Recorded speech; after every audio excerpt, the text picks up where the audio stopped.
Good evening. Everywhere I go on this island, it seems to me I find degeneracy. Watch a few movies, take a few notes. See, it's a lot scarier when there's no motive, Sid. We have a bargain. Watch a few movies, take a few notes. Do you feel the pain? Always fear.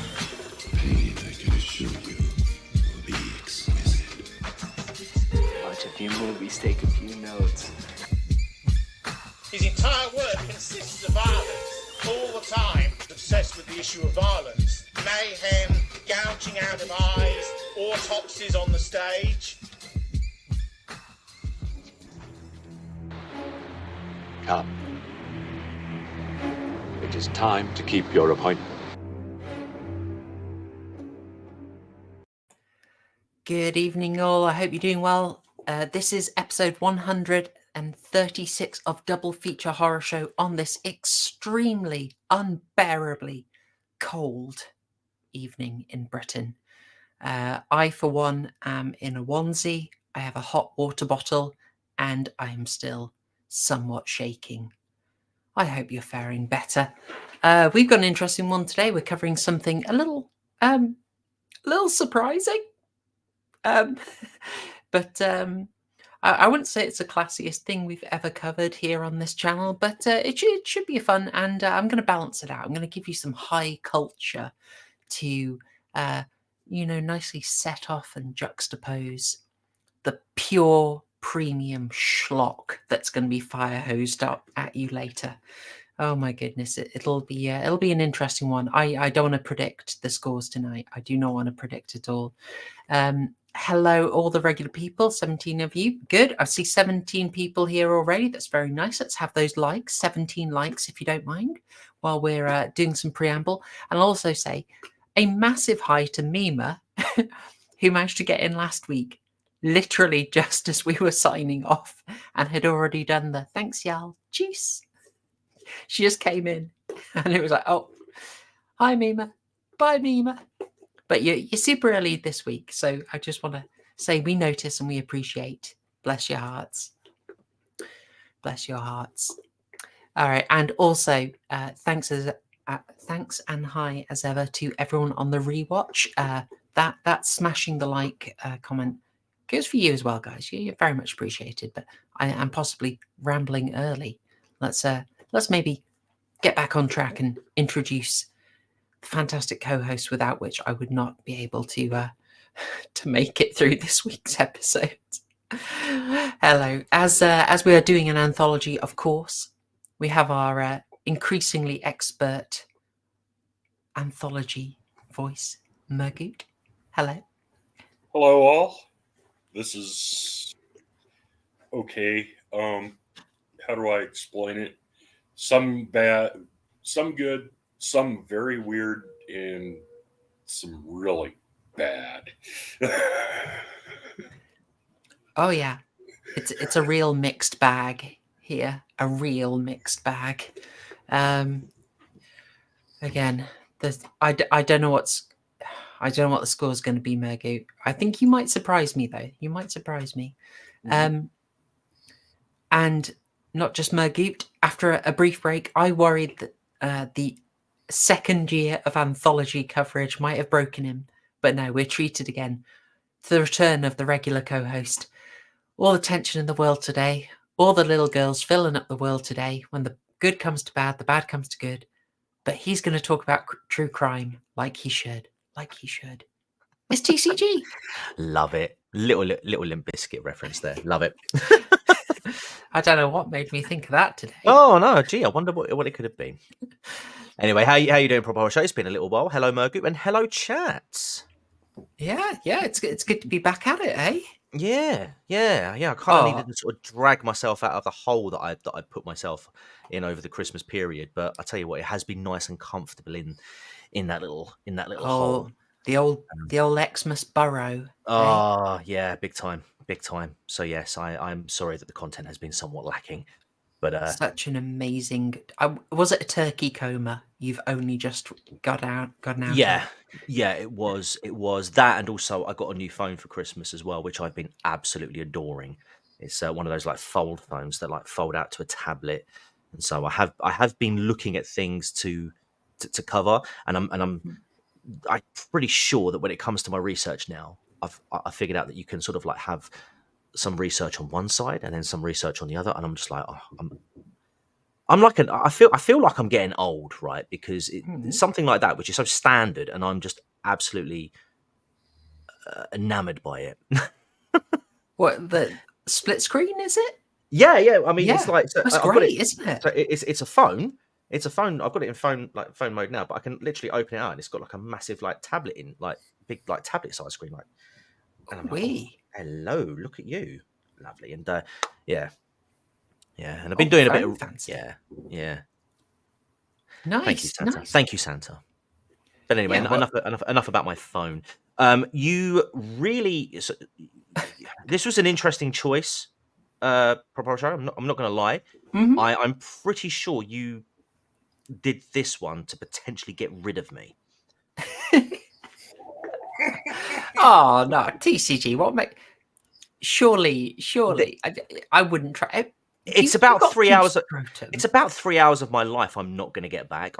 One of them I can go, yeah, all right, that was all right. But the other two was a bit, especially that last one. I was like, what the hell? Yeah, I thought we covered Goosebumps already. Yeah, that was. Well, what can I say? I had only seen one of these before, and it was the John Carpenter episode Pro-Life, which I'd covered in my video on pro-life and pro-choice messaging in horror. And I can't say I was very fond of that one, but I thought, take a random sample. The premise is strong. What's going to go wrong? Yeah. Although I did like, I will say I did appreciate the little the Walking Dead connection. As I was scrolling, because obviously the first one I watched was I think it was like Dead in Witch's House. I can't remember the name, Dead in the Witch's Room or something like that. Dreams in the Witch House. Dreams in the Witch House. That's the one. I saw Greg Nicotero did the special makeup effects for that one, and then I think in season 2, it might be in season 1. Either way, Norman Reedus was in one of the episodes, and for those who don't know, he plays Daryl Dixon in The Walking Dead. So it was quite cool to see that there. It's just a shame we didn't actually cover that episode. It really was. I mean, I'd swap pretty much all of them, to be honest, except Dreamhouse. I did have a big what have I chosen? I'm also appreciating that Limp Bizkit is popular in the chat. there's some Limp Bizkit fans who are liking a bit of Durst posting. Who doesn't like Limp Bizkit? Yeah. So, TCG, had you heard of this before? Had you heard of Masters of Horror? Never heard of it before. No, I was going into this completely blind. Nice. I'd seen chat. Did you manage to find out? I'll just see. I've seen Crow Minion didn't manage to catch it. I saw it via Tubi when I travelled over to Dallas, specifically to be in the zone I needed to be in to access Tubi. Oh, okay. How far away is Gotham City from Dallas, Murgoot? Because I was in Gotham. God, about 2,000 miles. That's got to be why so tired all that travelling. Must be. Murgoot, how about yourself? Any familiarity with Masters of Horror? Oh yeah, I watched the first season when it came out and missed the second season. Ooh. Life got in the way, but yeah, I don't miss horror anthologies for the most part. Okay.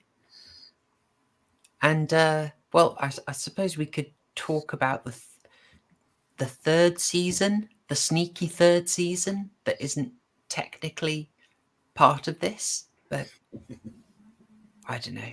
So, yeah, okay. You mentioned something about them sort of changing the name for the third season. Yeah, I mean, I might as well say it now. It's they did all right on the first one, although I'll note if you go by the IMDb ratings, the top one is a 7.5, I think. Yeah. Okay. Season 1 The John Carpenter episode, Cigarette Burns, 7.5. Respectable. And you get, but it's quite lonely up there. There's only one other one that got a 7.1. Ratings for season 2 were not particularly strong.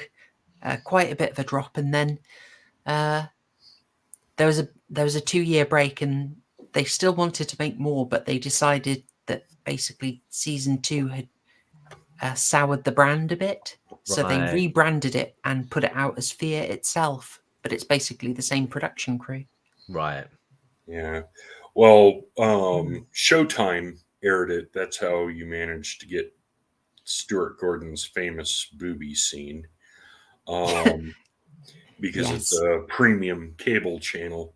Fear itself went to NBC, and God, did it tank. Yeah, I mean, they only put out 4 episodes of it, which is not a good sign. So. Yeah. Oh, hello, Teen Crime in the chat. Good to see you. And bless you. Years saying she'll be glad for the anthology arc to end. Do you think this will end? Yes. We're in the 2nd year and we've only just got to 2005. There's plenty. The weird thing is, like, the 90s aren't super thick, but we've got a bit of a revival going on in the 2010s. So I think we're going to have at least 2 months looking at stuff from the 2010s. We may go a bit beyond that. I don't know. But we're surely close to, like, no more than 3 more months spent on anthologies. Surely. I don't know. Why don't we just make it the whole of 2024? Let's just make it the whole year. Every single one of them. Go back to some of the ones we missed. There's a 1924 German one we could have done called Waxwork. Could have picked that up. There's a few cancelled seasons. We could have done Shelley Duvall's Nightmares. Could have gone for that. Night Gallery, yeah. Maybe we should cover all of Jordan Peele's 2 seasons of The Twilight Zone from 2019. Nah. We'll stop there. No escaping. The anthology never ends. It's like Dead of Night. Oh dear. But I'm rambling. This might be a packed one because we've got 3 episodes to discuss, and we've got a topic this week. So I think I should probably get into it. But just before we do the topic, a quick round of shills. If you got anything you'd like to shill? Do you know, nothing from me at the moment. As I say, I'm still sort of in rest mode at the moment. I'm kind of thinking February might be when I start ramping things up again. But if anything changes, I'll be sure to check, let people know in the community posts. Although I will say, the new Ace Attorney trilogy, I say new one, but the Apollo Justice trilogy comes out later this month. So I will probably pick that up and get the trilogy sorted out over on my second channel. Still need to do Ace Attorney 3. So keep an eye out for that. There we go. Be watching out for that. And Murgoot, I assume it's follow on Twitter. Yeah, at Murgoot on Twitter. All right, sweet. It's silly season. It's election season, so that in the world is popping off. So weirdness all the way around. There's going to be hijinks. There's definitely going to be hijinks. All right, well, folks, I guess my own shilling. Well, here, hopefully you're subscribed. Hope if you've come across us, I've even put in reviewing in the title so people don't cry and freak out and throw stuff, get pidden and shidden, throwing it around because they think this is a pirated content channel. It is not. But on the off chance that you're here for horror film analysis and you're not subscribed, do the subscription. And if you like what I do, obviously, you can support this channel via Super Chats. You can join as a member, either here or on Subscribestar. And if you do that, you'll get access to exclusive content and early releases and be able to vote on what comes up next. So, very welcome to do that. And with that said, I will get into our topic this week. I'm a little nervous about this one. A little nervous about it. Hopefully I can do it justice. I don't want to mangle it, but I'll give it a go. We're going to talk about the wonderful Vincent Price. Vincent Leonard Price Jr., an icon of the screen and a very fascinating man. This is something we talked about covering for quite a while, isn't it? And I also specifically wanted to save it for when TCG was back. I don't know why, but I kind of convinced myself that you're a Vincent Price fan, TCG. I don't know what gave you that idea. I don't know why it got into my head. I was like, I can't do it without TCG here. But no, you're absolutely right to wait for me. I do appreciate Vincent Price, and the more I learn about him, the more I love him. I think being introduced to him through this channel has opened my eyes to sort of like the wonderful world of Vincent Price, and I am all for it. Oh, he's a national treasure, and just such a, how can I say, sophisticated man of, I guess, a polymath. I almost want to say. The only thing is, I don't have a good name for this series. I was thinking like The Price is Righteous, or we've got Full Price coming in. I want suggestions. I want suggestions for what I should call this series of uncovering, covering in depth Vincent Price. I do like The Price is Right. Oh, okay, good. Just like, yeah. I thought you were going to go with that when you said righteous. I was like, oh, no, just take off the chus bit. Well, there's a bit where I could say The Price is right wing, but we'll move. We'll cover that a little bit in this one. I've come across some very interesting stuff. Okay, we're kind of liking The Price is Right. Keep them coming. I will say, if there was ever a TCG AA Rap Battle Part 2 series, it would be George Sanders versus Vincent Price. Oh, I would love to see that. I would. Yeah, that was one of my favourite little weird bits within our circles. The old Sly Sneak. Oh yeah, losing every single rap battle, even before you showed up. But anyway, all right, I will try and get into this. So hopefully I won't mangle this, but I have got as my main source Vincent Price, A Daughter's Biography by his daughter Victoria Price. Even the forename of his daughter's a V. Oh yeah. Well, did he have a son called Victor? Well, does he have a son called Victor? I haven't actually got there yet. I'll tell you what, I'll check. Okay. Children, yes. Well, no, there's a Vincent. Oh, it's like Vincent Jr. Vincent Price Jr. And this runs in the family. Tell you what, I'll take you to the next slide. Oh, I'm calling this The Englishman from St. Louis. And or should I say St. Louis, Murgoot? St. Louis. Okay. Well, the film was Meet Me in St. Louis, and they I've seen that film quite a lot. I love it. Mima, don't worry. We will be covering Vincent Price in the topics for a while, but I could absolutely do a Vincent Price arc, 100%. So the Englishman from St. Louis, we'll be covering basically before he even gets on the screen. We're going to talk about his interesting, very adventurous life before he even gets near the silver screen, which will take us up to, I think, about 1936. Now, early days, you were talking, TCG, about those family names. Look at that. Yeah. Oh, okay. There's the old granddaddy, Vincent Clarence Price. Oh, my God, look at the nickname. Look at the nickname. Oh, Vincent Leonard Price Jr., the Candy Kid. Oh, yes, absolutely. Don't you love that? Isn't that love great? Yeah. So, yeah, we've got Vincent, son of Vincent, son of Vincent. It's a classic thing. Wow, where should we start? So, okay, what's that stock? The stock is the finest black Welsh, if you know that one. Vincent Clarence Price comes over from Wales, and he's what they call the Black Welsh. So the Welsh, they're sort of your standard Welsh, but there's a whole strain of Welsh people who have this slight sort of tinge of Mediterranean to them. So Catherine Zeta-Jones would be one. Your old Tom Jones would be another. And that is a kind of area, the kind of background that Vincent Clarence Price comes over. He gets into America and he makes a name for himself in a rather unexpected way. Would you like to know how he made an absolute ton of money and became a multimillionaire. Yes. Did he blackmail celebrities when they were That visiting is us? that when they is were visiting usually a reliable way of making income, but I'm afraid he didn't have access to an island at the time. He was Okay. training up to be a doctor, but he didn't make his money from that.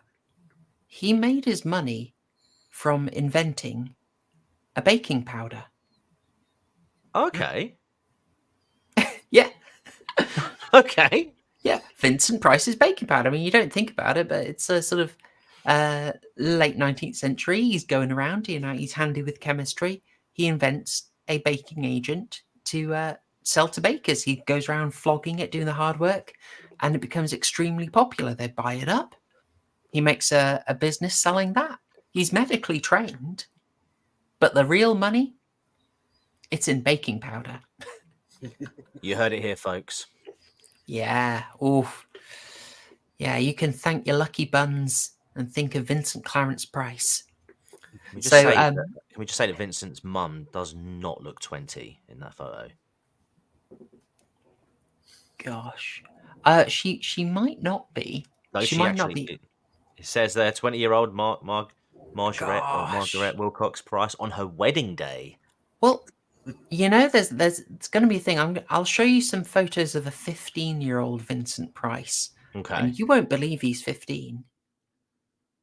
Okay.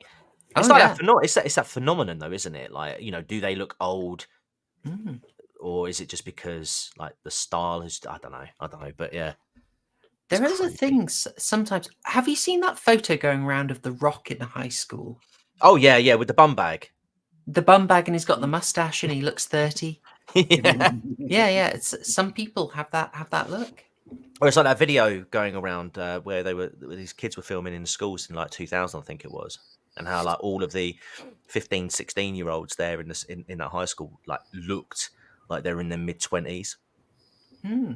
Oh yeah, I remember You've seen that. Yeah. Oh, everyone looked so healthy and happy. It was great. It was just like a Save the Bell simulator. Oh, so good. Anyway, so our VCP, as we'll call him, he has 6 kids. 5 of whom lived. Sadly, the very last one did not make it. And the 5th of those is Vincent Leonard. Oh, I bloody put Prince, haven't I? Right, ignore that. He's a king in our eyes, though, isn't he? He is. He was a prince at the time, but he became the king. He did become the king. He became the king of candy. Exactly. He was training up, I believe, also in medicine, and he didn't make it.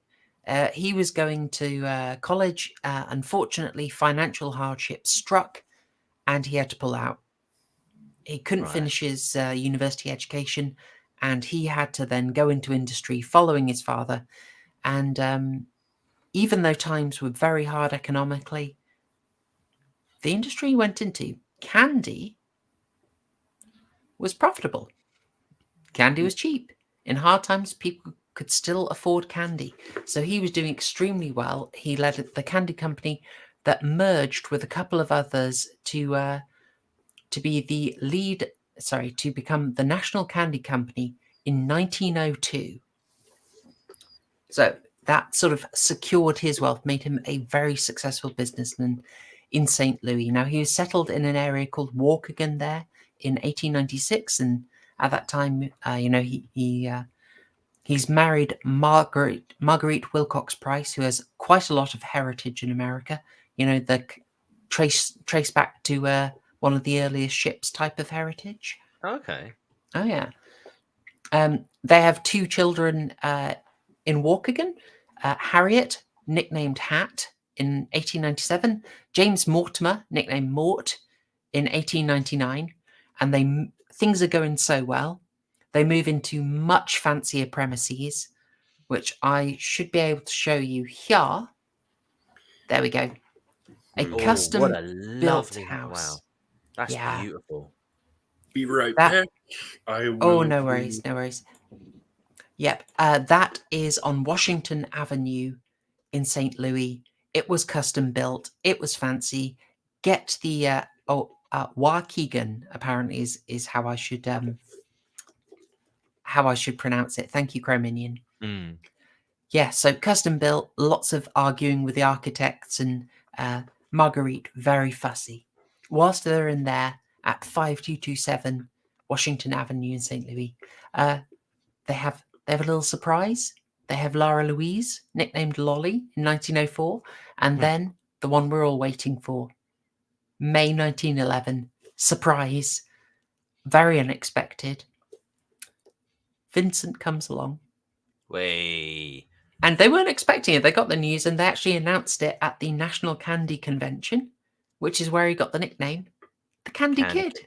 Hang on, they weren't expecting it. They were not expecting him. How? Okay, I have questions. Oh, yeah. I mean, I'm pretty sure babies, even in those days, took 9 months to brew. Well, they weren't expecting to find out, I believe. It was okay. a sort of surprise discovery, a confirmation. Wasn't like Mummy Price was sitting on the toilet one day and thought, "Oh my god, this crab is Have I had too much gummy? Have I had too much candy?" Yeah. No. But it's cute. It's how he gets a nickname. I mean, the Candy Kid nickname was temporary. His longer-lasting nickname, as you've noticed, all of them they get nicknames, was Bink. Okay. Isn't that cute? That's quite sweet. It's quite cute. By the way, Adam Loves Horror sending $2. Vincent Price, the OG Candyman. Absolutely. No hook required. I hope, thank you very much. I hope I do have you hooked on this.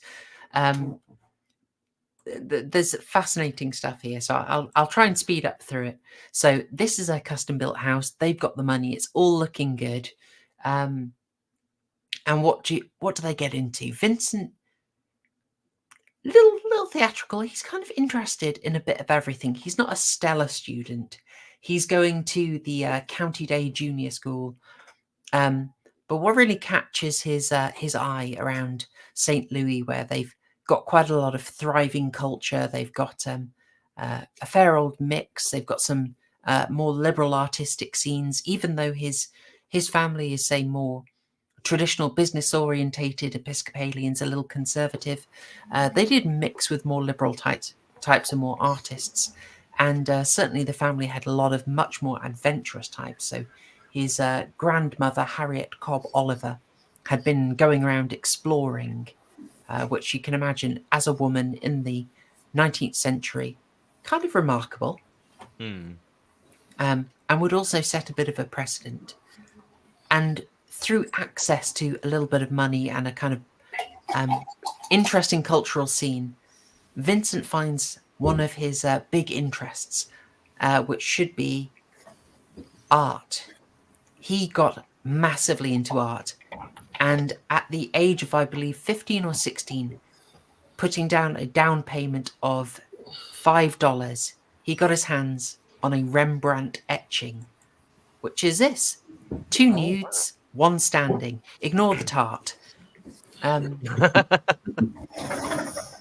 So young Vincent Price, he falls in love with art collecting, and this was his little treasure, and he would become a big collector. He would hoard almost. He had an area in the attic where he built his little art collection, which I find absolutely adorable. I'm just gonna say the one on the left that's standing up kind of looks like Michael Jackson. Oh, God! I can't unsee that. Anyway. I can't unsee that at all. Sorry. Oh dear. I suppose I should talk a bit about the tart, shouldn't I? Why not? Well, I've got more for you if you like. Okay, so I need to find my way to page 42 of this book. I should say that given that this is written by his daughter, it's a little odd, some of the things that are in here. I mean, I almost wonder if some of the stuff is kind of toned down, but Mima, that's a representative 1920s burlesque tart. I'll give you the next one as well. I've got an extra tart for you. This is a named tart. This is Anna May Wong. also a 1920s burlesque performer. Or I think Any she might have relation come to in. Ada? I don't know, actually. Ada Wong. That doesn't ring a bell. Resident Evil. Oh, gosh, Sorry. yes. Oh, dear. Yeah, she Sorry. turns up in Resident Evil 2, doesn't Yeah. she? Anyway, why am I showing you this? Well, one of the other things that Vincent was incredibly interested in was the burlesque shows. He could... Oh, dear. Pro-Minion, if loving her is Wong, I don't want to be right. And Patrick Bateman's not much better. I'm not reading that out, Patrick. Why? Is something wrong with what he said? So, this is the Roaring Twenties. Vincent isn't just interested in the fine arts; he's interested in the more lively arts. He enjoys, sorry, YouTube. He enjoys going to Negro jazz shows, as he says. He has a fabulous time at them. He also really enjoys the burlesque shows. I'm going to read from the biography now. Naturally, there are also less highfalutin pursuits available to teenage boys in St. Louis during the Roaring Twenties. Chief among them was visiting the burlesque houses. As Vincent later recalled, in a town which got dramatic roadshows, we boasted first run in burlesque. We had the famous Beef First Beauties. I don't know either, guys. Carrie Finnell of the Tutored Castles and several strippers who taught us everything we knew.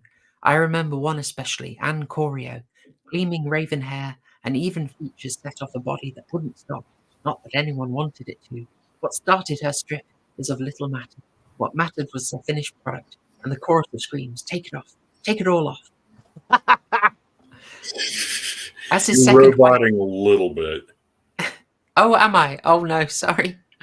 And 100 years later, they use that same request on The Masked Singer. Take it off. Take it off. Take it off. Cultural continuity. Yep. As his second wife, Mary Grant Price, would recall, even 20 years later, Vincent had that naughty boy humour and was prone to scream, take it off, at the most inopportune moments. He also tried to get with us a fair few of the chorus girls that he met, one of whom was a young Ginger Rogers. Oh, yeah. Oh, yeah. I did mention another thing. His father, going to a private school, makes good friends with Orson Welles' father. Oh, wow. Wow. I tell you that the high society types you meet in exploring his history, it's fantastic. Why have I showed you Anna May Wong? Well, I'm trying to get you the idea of the higher culture she brings over, introducing America to the Chung Sam, whilst also showing that she would get a BAPS out. And also, she would later start directly alongside Vincent Price in a production of Puccini's Turandot. Oh, wow. So, yeah. And he was very taken with her. She was one of his many lovers. Oh, yes. You might spot a bit of a theme. Many. You said many. Did our man have Riz? Did our man have that candy Riz? I think maybe the trouble is after one encounter with her 30 minutes later, he got such a 1990s joke, isn't it? That's terrible. I'll tell you what, guys. See if you can spot a bit of a recurring theme in Vincent Price's biography. Okay. So he's going to a day school, county day. Let's just say he's not a particularly stellar student. He's not hugely focused. He has to do some summer schooling to make up, but he's passionate about things. Even if he's not the greatest student, he is passionate. And he can be bribed with cultural treats, visits to museums and so on. That's a way to get Vincent's attention. And one way to win him over big was an offer of a trip to Europe. Now, he was already in love with European art and the classics from museums. Remember that first Rembrandt etching? And he works hard to save up some money, and then his parents make up the rest of the shortfall to fund his trip to Europe in 1928. So he finishes his junior year of high school, and at the age of 17, heads to New York, and from New York then on to, oh gosh, have I even got the name of the blooming ship? Caronia? Caronia, yes. He heads off on his tour. It's an arranged tour going around high cultural sites all across the European countries, and he is going on it solo. He's sort of inspired by that grandmother I mentioned, Harriet Cobb Oliver, and he leaves on July 6th, 1928, 17 years old. Imagine what it would have cost at the time to do that.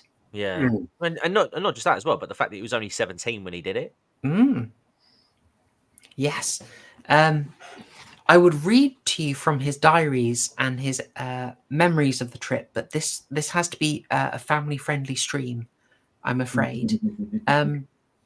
Basically, he's surrounded by a coterie of affable women, and including something of a cougar, who he pursues until completion in Nice. He had to tell his daughter this, and she put it in the book. Are you trying to seduce me, Mrs. Robinson? Continue. So he's going on this. In other words, he was sowing his wild oats while appreciating art. Oh, he really was. He really, really was. Hang on, what's this? Cro-Minion saying, my maternal grandparents took a European trip in the early 80s and ran into Vincent Price on the Champs-Elysees. Wow. Mom still has a photo of them somewhere together that they had a passerby snap. Oh.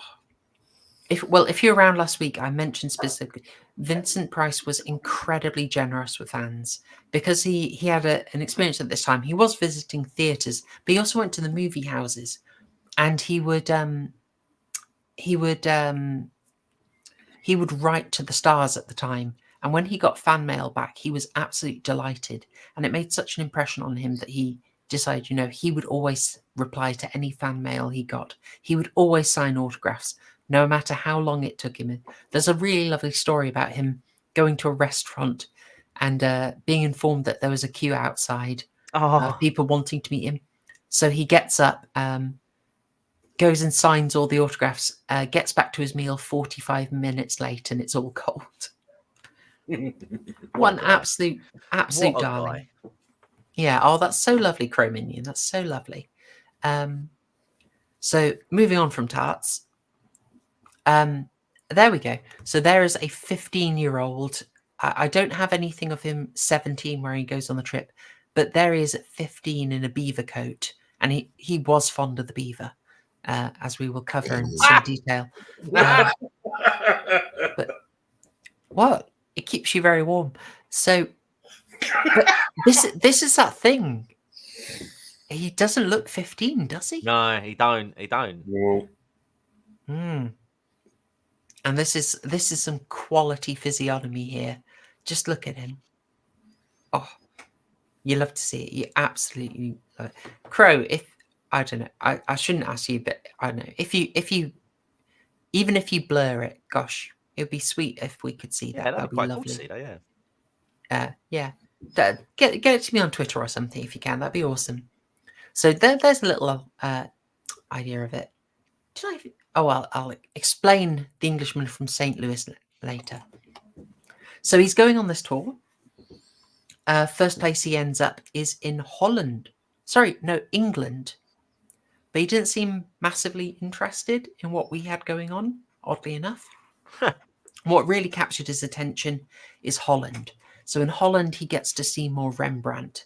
Particularly, he's struck by what I'm showing you here, which is the anatomy lesson from 1632, which is a bit amazing. Wow. Yeah, that's an awesome picture. Mm-hmm. So good. By the way, the Netherlands is amazing. If you want to see art, I do have to stress it's so fantastic.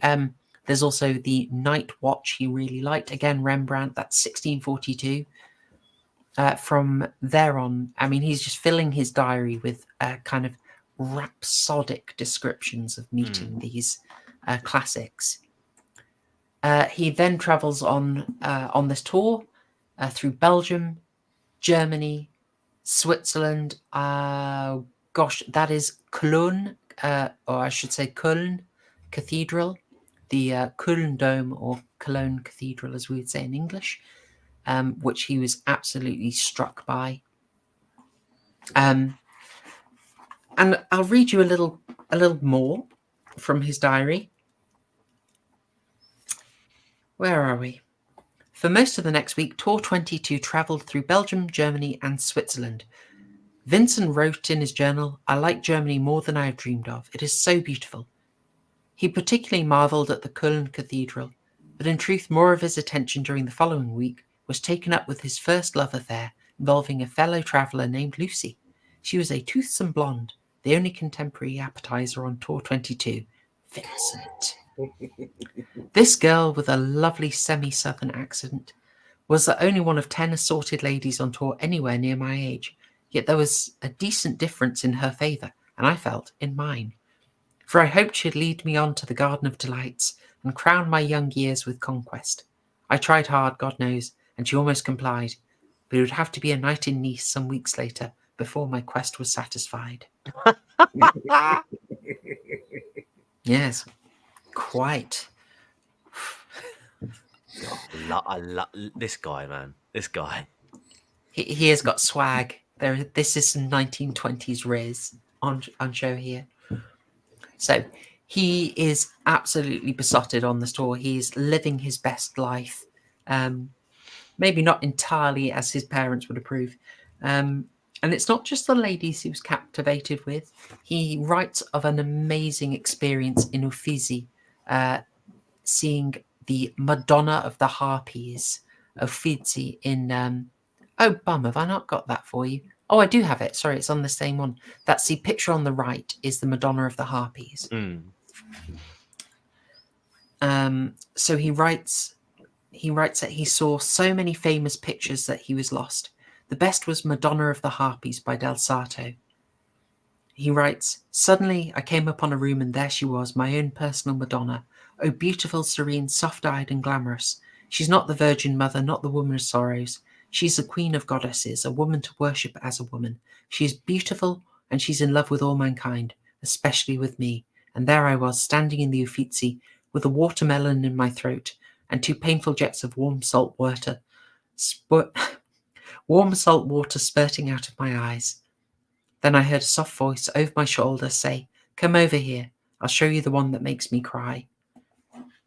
He's there in Uffizi, moved to actual tears seeing this. I love this so much. I love the idea of him doing that, dressed up in his classic style. Oh, so good, so good. The old beaver coat. Yeah, I mean, that was quite a look, wasn't it? Oh, people asking, Germany in the 1920s was a fascinating time. Did he run into a certain disgruntled Austrian artist? Crow, you might be interested in where we go with this. Oh no. Vincent has a certain claim to fame. We're not far off that. Okay. So he returns, he completes his studies, and then he manages to get into Yale.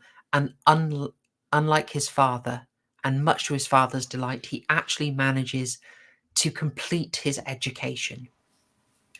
What does he do in Yale? Do I have a Yale? Oh, I see. Well, I've got that. Okay, right. So he goes to Yale. He's still fired up about art. So he has to study chemistry. He does bits and bobs everywhere. He does that thing that you can do in American universities, which is, I think, my favorite thing about their version, is that you can basically study bits and bobs of whatever fascinates you. Okay. And Vincent was fascinated by everything. But eventually he settles for effectively art history. He graduates with a degree in English and a minor in art history, so making his father proud by actually getting through university. He was asked to join the big Yale Dramatic Society, but he, oddly enough, didn't do it. You might thought he'd been straight onto the stage. No. But he did end up touring with the Glee Club. He also lived with a guy whose nickname was Pee Wee Lee, which tickled me. I got nothing else from that, but I just delighted in the idea of the guy going by that nickname. Pee Wee and Bink. Indeed. I still don't...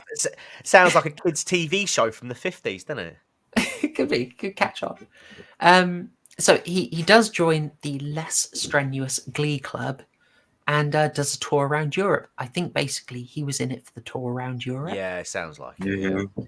And he ends up in Wien. And well, let's see. Shall I cover this now? Go for it. It gets a little spicy. Uh-oh. It gets a little spicy. I'll drop this here. Just remember, he was a man of the time. He was a man of the time, and YouTube we all disavow. It was during this week in Vienna that Vincent first became aware of the changing social climate of 1930s Europe. On August 9th, he wrote his parents, "If you ever had a trouble in your life, here it would seem a miracle of joy. These people are so poor, not only in money, but in health, mental and physical. What was once a country of 60 million is now 6, and their access to the sea is gone." His daughter interjects here, "Even alas, the nation's burgeoning anti-Semitism had begun to infiltrate his thinking." Vincent writes, "They are ruled by Jews who tax them to excess. I befriended a nephew of the woman who owns a pension. That will be a flat, effectively, a kind of nice flat. He's 26 and has a doctor's degree but can't get work." I'll stop reading there. Oh no! But we've got more. His daughter is not very approving of this. She will take quite a few times to comment on it and criticize him, saying that basically he was already very conservatively inclined because of growing up in St. Louis as an Episcopalian, and that he was swallowing the German National Socialist propaganda whole, but he would later rethink his right-wing inclinations. And to an extent, she's right. He would be... Naturally, yeah. He works in Hollywood and you're already getting a sign of him, though, in terms of she's calling him conservative and sort of restricted, but he's quite delighted with the jazz shows of African Americans and was happy with that. He was rooming with gay people, so calling him strictly conservative is a bit of a, it's not exactly describing him. And I think what we're going to see is that the daughter does kind of cram things into her own thinking, shall we say? Anyway. Well, if I remember right, I read a little bit about this. I haven't read the book, but wasn't she one of the... it wasn't GLAAD, but it was another one of the big gay rights groups in the 80s and 90s.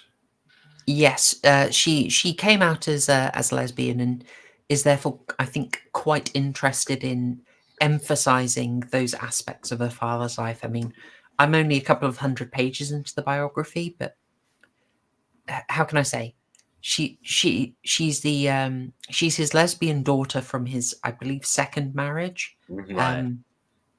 And the way she writes about her stepmother, this is not a disinterested biographer. Although, of course, which biographers are disinterested, we must ask.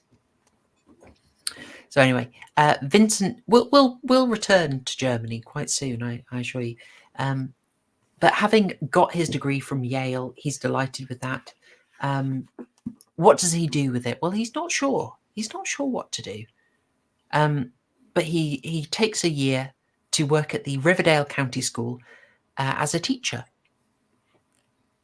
Quite easy to do back then, you got your degree straight into school. Lovely. Mm-hmm. And he was a massive success there because he was so passionate about art. What he did was bring it into every single lesson.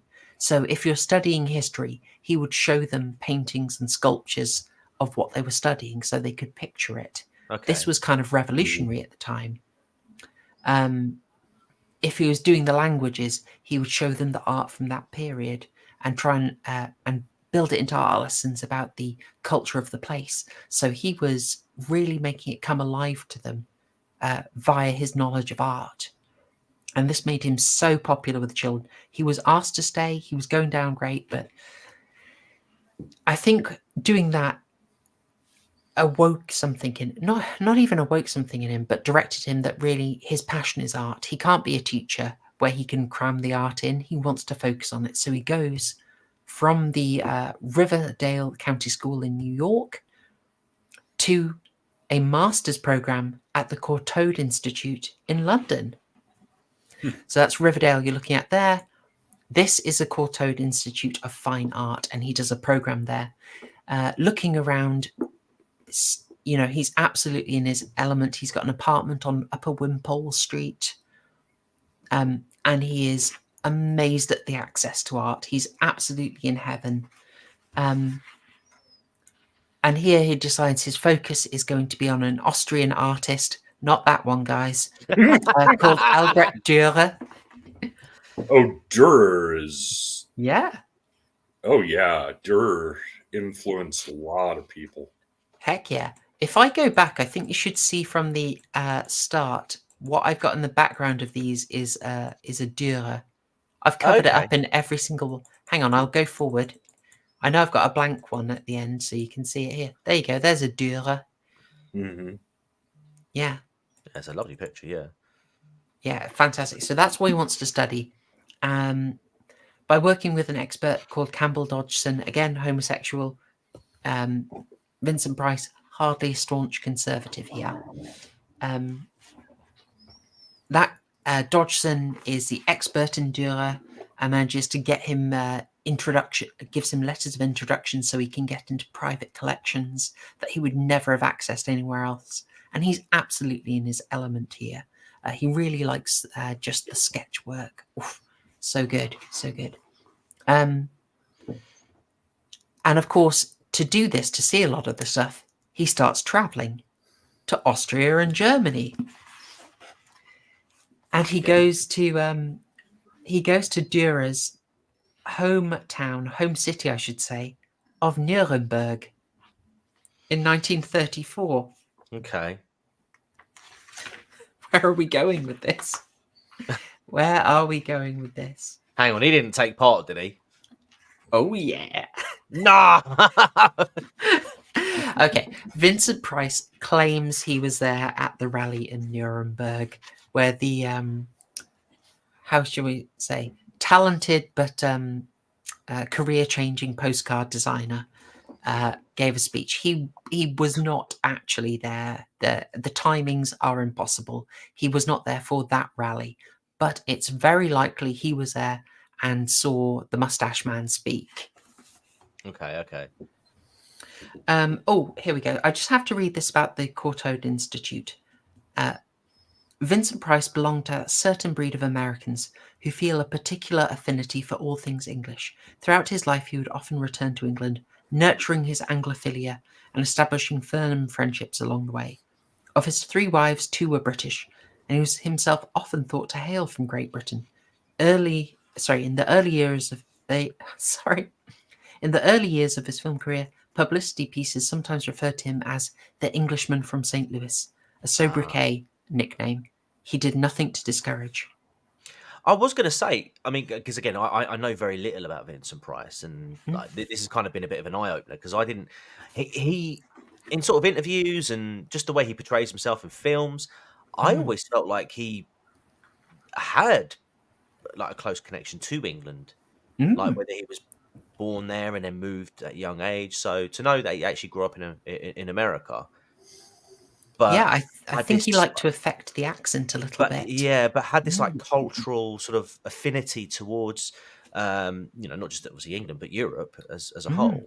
Just that general appreciation. You can sort of see how it shaped his personality, especially like in his movies, and obviously when he eventually does go down that career path.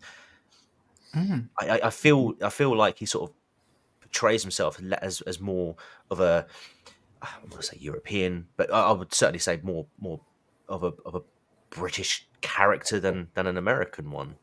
Oh, absolutely. English gentleman. Well, yeah, I've so many photos are distinctly sort of going for the English gentleman look. I think it's how he sort of connected, and it's more his alignment with fine art, I think, which made him want to emphasize that. Yeah. And he absolutely loved it. Let's see.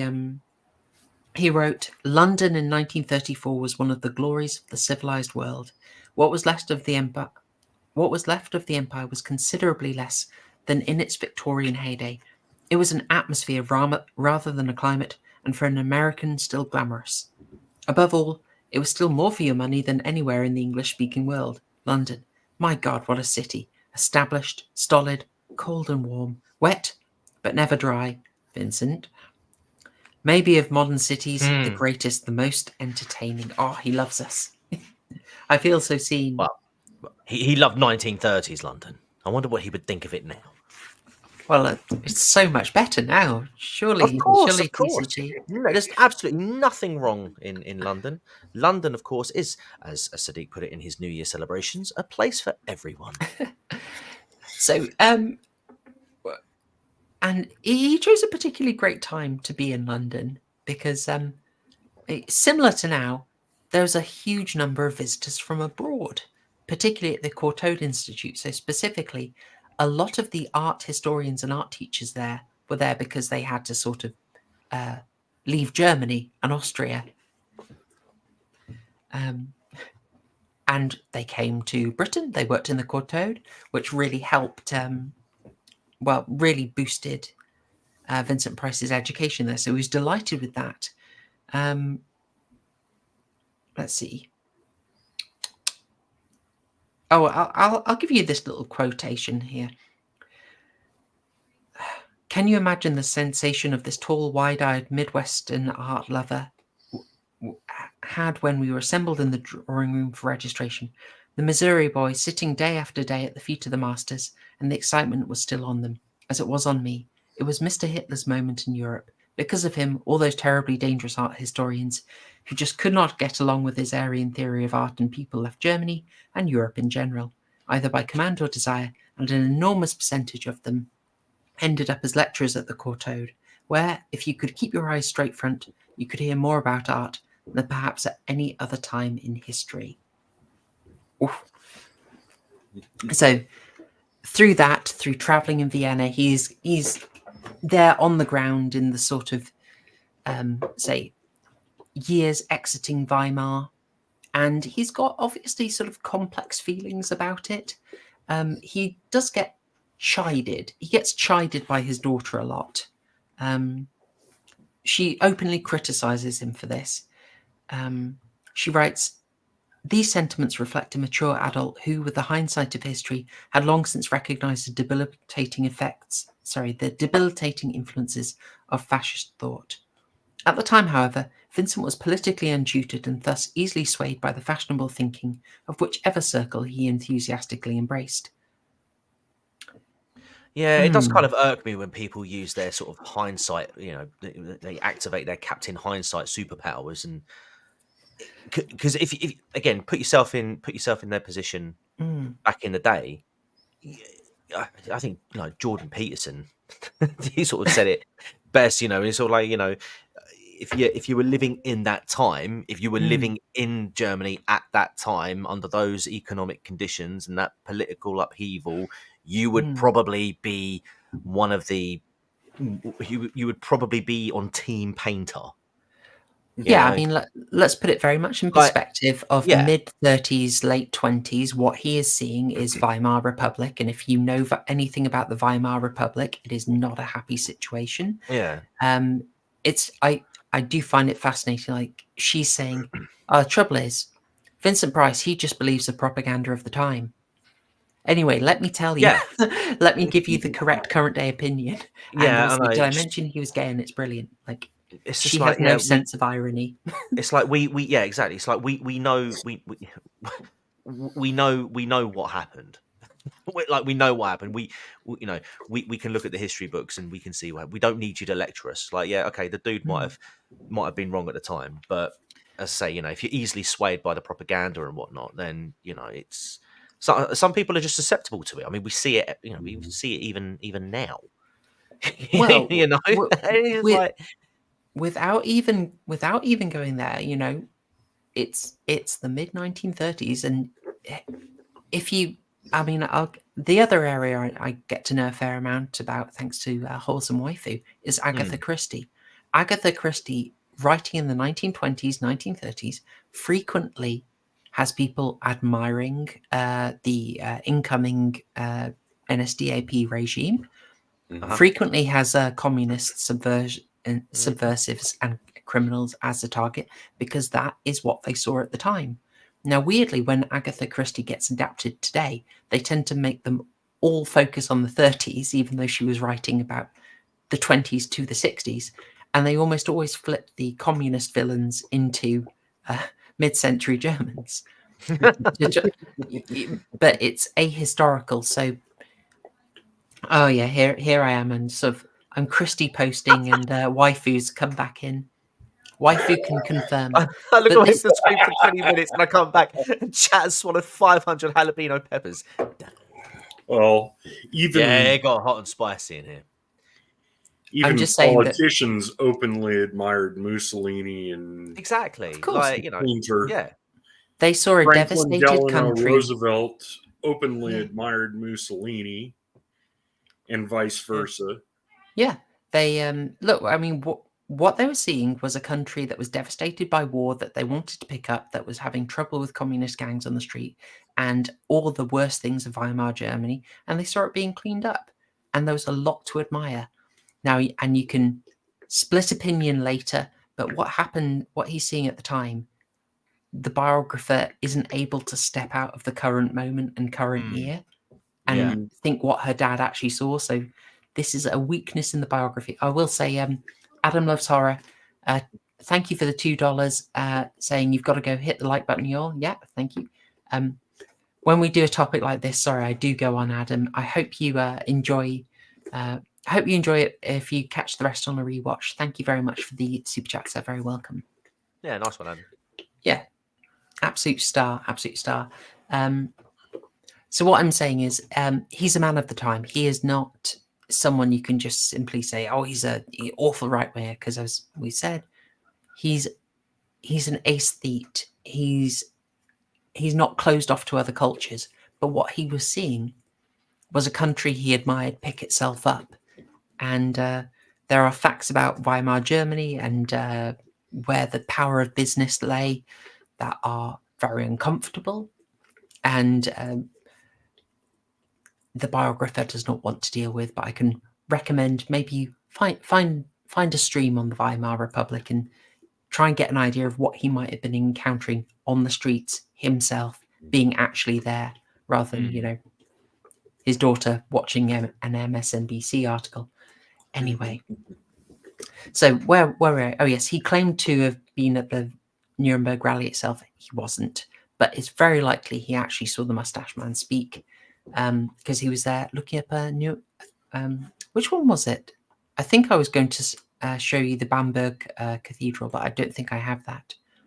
He returns to London from his travels at the Courtauld, and he gets a little bit. I mean, I'll put this on screen because it's absolutely true. Unironically. Anyway, I mean, it was openly advertised rather than covertly. Anyway, but I will move on. He comes back from Courtauld and from Austria and Germany, and he's a bit distracted because he gets offered the first chance to get involved in a little on-stage production at the Gate Theatre, which was by Charing Cross on Villiers Street. Now, I don't believe it's actually there. So I've gone for something which is a close imitation of it. This was an independent theatre, so it could show things that were not covered by the... I don't know what you call it. Basically, there was a censor for theatre plays.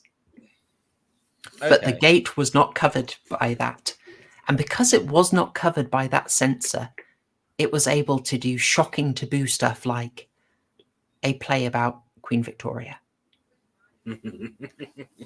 I know that sounds a bit weird. that's gone right over my head. What? It's not even filthy. Like at the time, again, we're talking 1936 or so. You didn't really do plays about the monarchs on screen. Like outside of Shakespearean times, it's one thing, but it's a little, when it's a bit too recent, you wouldn't tend to do plays about active politicians. It Oh, would be a okay, bit okay. politically sensitive. Mhm. And that's a taboo that really started decaying in the 60s. And it's Right, weird okay. for us to hear. This isn't like a saucy play. It just happened to be about Queen Victoria. Do you want to guess who is playing? Mr. Brown? No. Got no idea. Got no idea. Think. Okay, he's tall. He's got the German accent, and he's got a piercing stare. Yeah, piercing. Yeah. Can't remember his name. Oh, Arnold Schwarzenegger. Prince Albert. I hope the piercing Yeah. was away, but I never couldn't mind. remember his name, but yeah. Oh, Yeah. wow. Yeah, so he's able to be in, because he's huge, tall. He can do a perfect German accent, and he trod the boards, and he was a huge success. A huge success. Oh, I should state this play, interestingly enough, was written by A.E. Houseman. A.E. Houseman, who was at Cambridge, befriending Enoch Powell at the time. True Wow. facts. True facts. There's a bit of Powell posting for you. Bet you didn't think you'd hear that. No. So this is a success, and he's confident. So he tries to get more theatre work, but he's actually denied a visa to work in the UK. Right. Oh no. I know. So he can't take up any of the advantages. So what does he do? Oh well, the play is successful enough that the producer says we want to take it to Broadway, and he's so impressed with price that he says, "Okay, we'll get you be Albert on Broadway. You'll be perfect for it." He strong arms the American end of the deal in, and the American producer agrees, subject to the approval of the leading lady, who is Helen Hayes, who was a movie actress who was going back to the stage. And so it was quite a big thing for her. She really was the power at that point. She met with Vincent. He charmed her with what he calls the application of the old molasses. He was a charmer. Wins her over, and she's happy with it. Weirdly enough, she chose to portray Queen Victoria with a German accent as well. Yes. Patrick Batman, thank you very much for £5. Very much appreciated. Writing, it's like blaming Americans after 9/11 for wanting retaliation without 20 years of hindsight. Yes, the historical blinkers will wreck a heck of a lot of writing.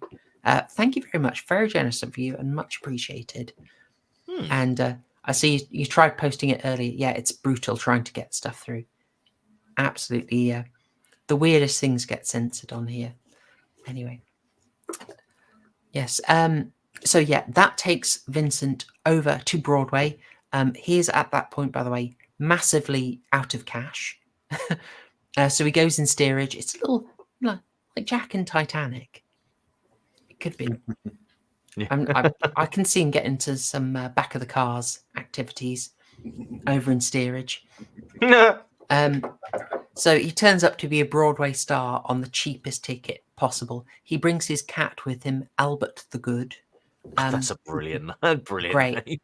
I can't find any photos of that cat, but in fairness, he's a poor, what would he be at this point? 25-year-old in 1936. So anyway, he moves over. He makes his Broadway debut. It's a big success. They're all raving. They're all loving. And he writes, it's going so well that he's been approached by the movie men. Oh. And that is where I will leave it. Because his love is a theatre, and you see, he can't ever see himself going on the silver screen. No, man didn't know what was in store for him. No. And that is part one of Vincent Price. And I'm sorry that I've realised I've talked for like 40 minutes on this. Sorry. It's like the old days of BBFC history, isn't it?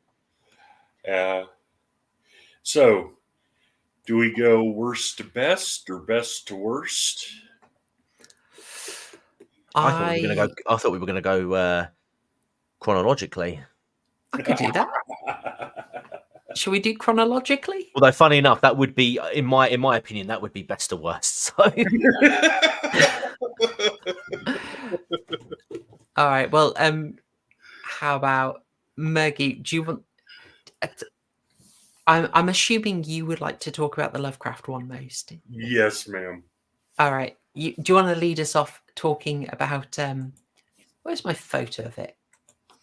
I'm trying to find. Oh gosh, I'll find it eventually. Eventually, there we go. Would you like to tell us about Dreams in the Witch House from the first season of Masters of Horror, 1 hour and 10 minutes into the stream? I'm so sorry. I just really like Vincent Price. Okay, this is episode 2 of season 1. It's directed by Stuart Gordon of Reanimator fame. And it's a loving homage to H.P. Lovecraft's Dreams in the Witch House. He does hew fairly closely for him to the actual source material, with some changes just for dramatic effect. Lovecraft never would have gone for the booby shot, but this is Stuart Gordon we're talking about. Well, then that's a black mark against Lovecraft, then, isn't it? Let's be honest. Okay. It's 2-minute Guinness pour. Go for it. Go for it. I'm Walter timing you Gilman. now. Okay. Walter Gilman comes to Arkham, rents a room at the old an old broken down house, takes the attic room, which is, well, awful, old rotten furniture and weird shaped walls. Gilman's studying string theory and finds that the room is compatible with him studying strange mathematics. He starts having dreams. And the old man downstairs is continuously praying and praying for him. Tries to foist off a crucifix. Have you seen a rat with a human face? Have you seen Brown Jenkin? No. And he starts having dreams. He sees Brown Jenkin. He's told the house is evil.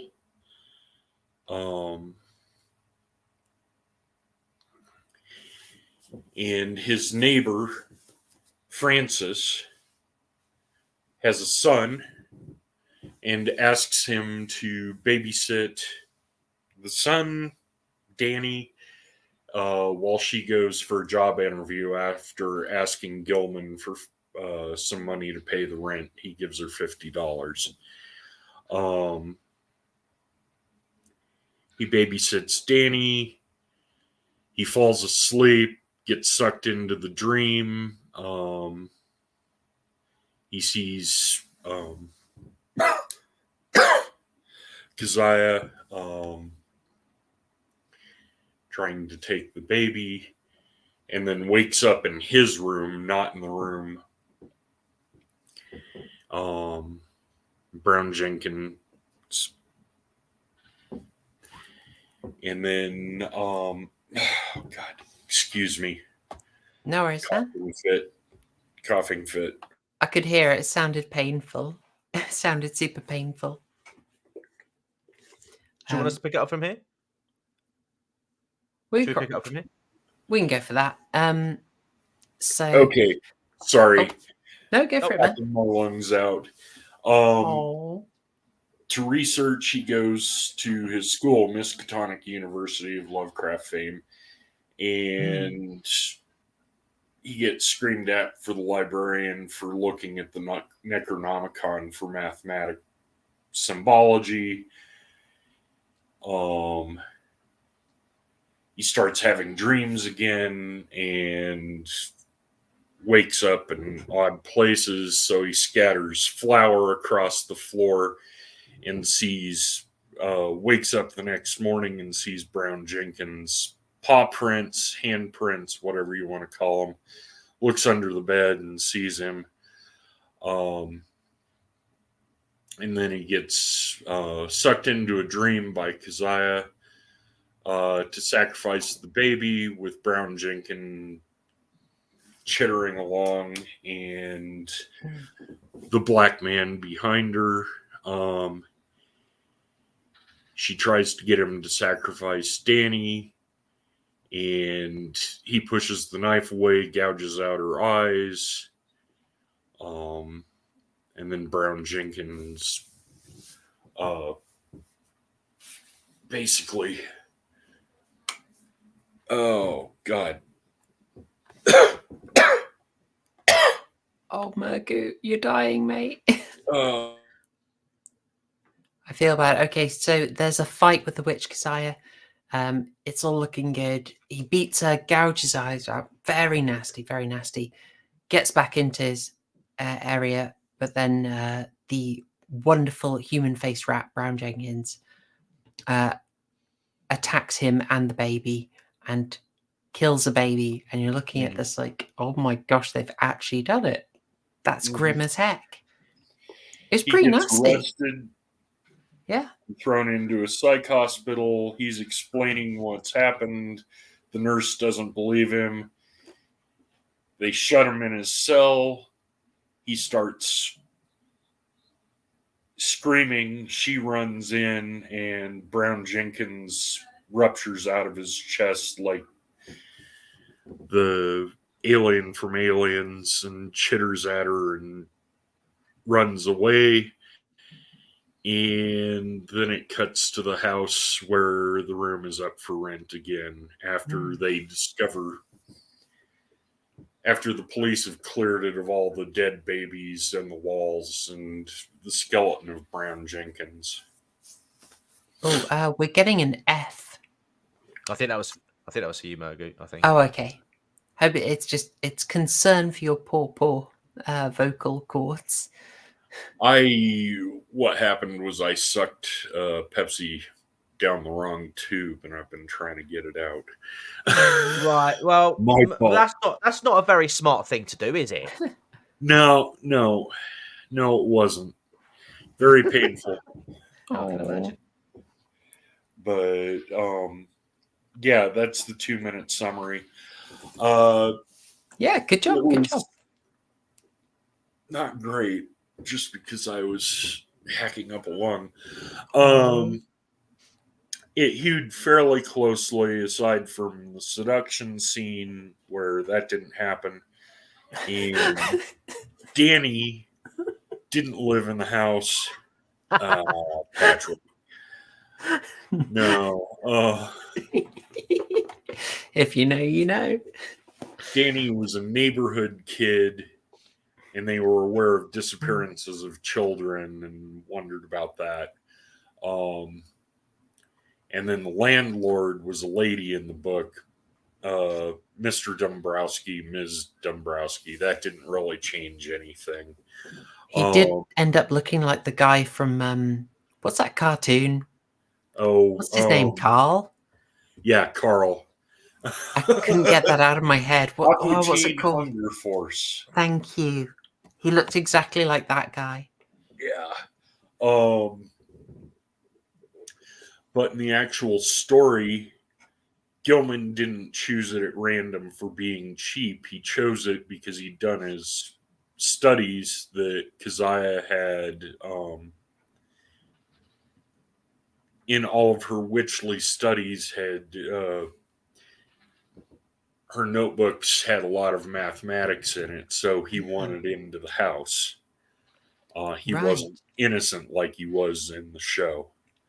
I would have preferred that.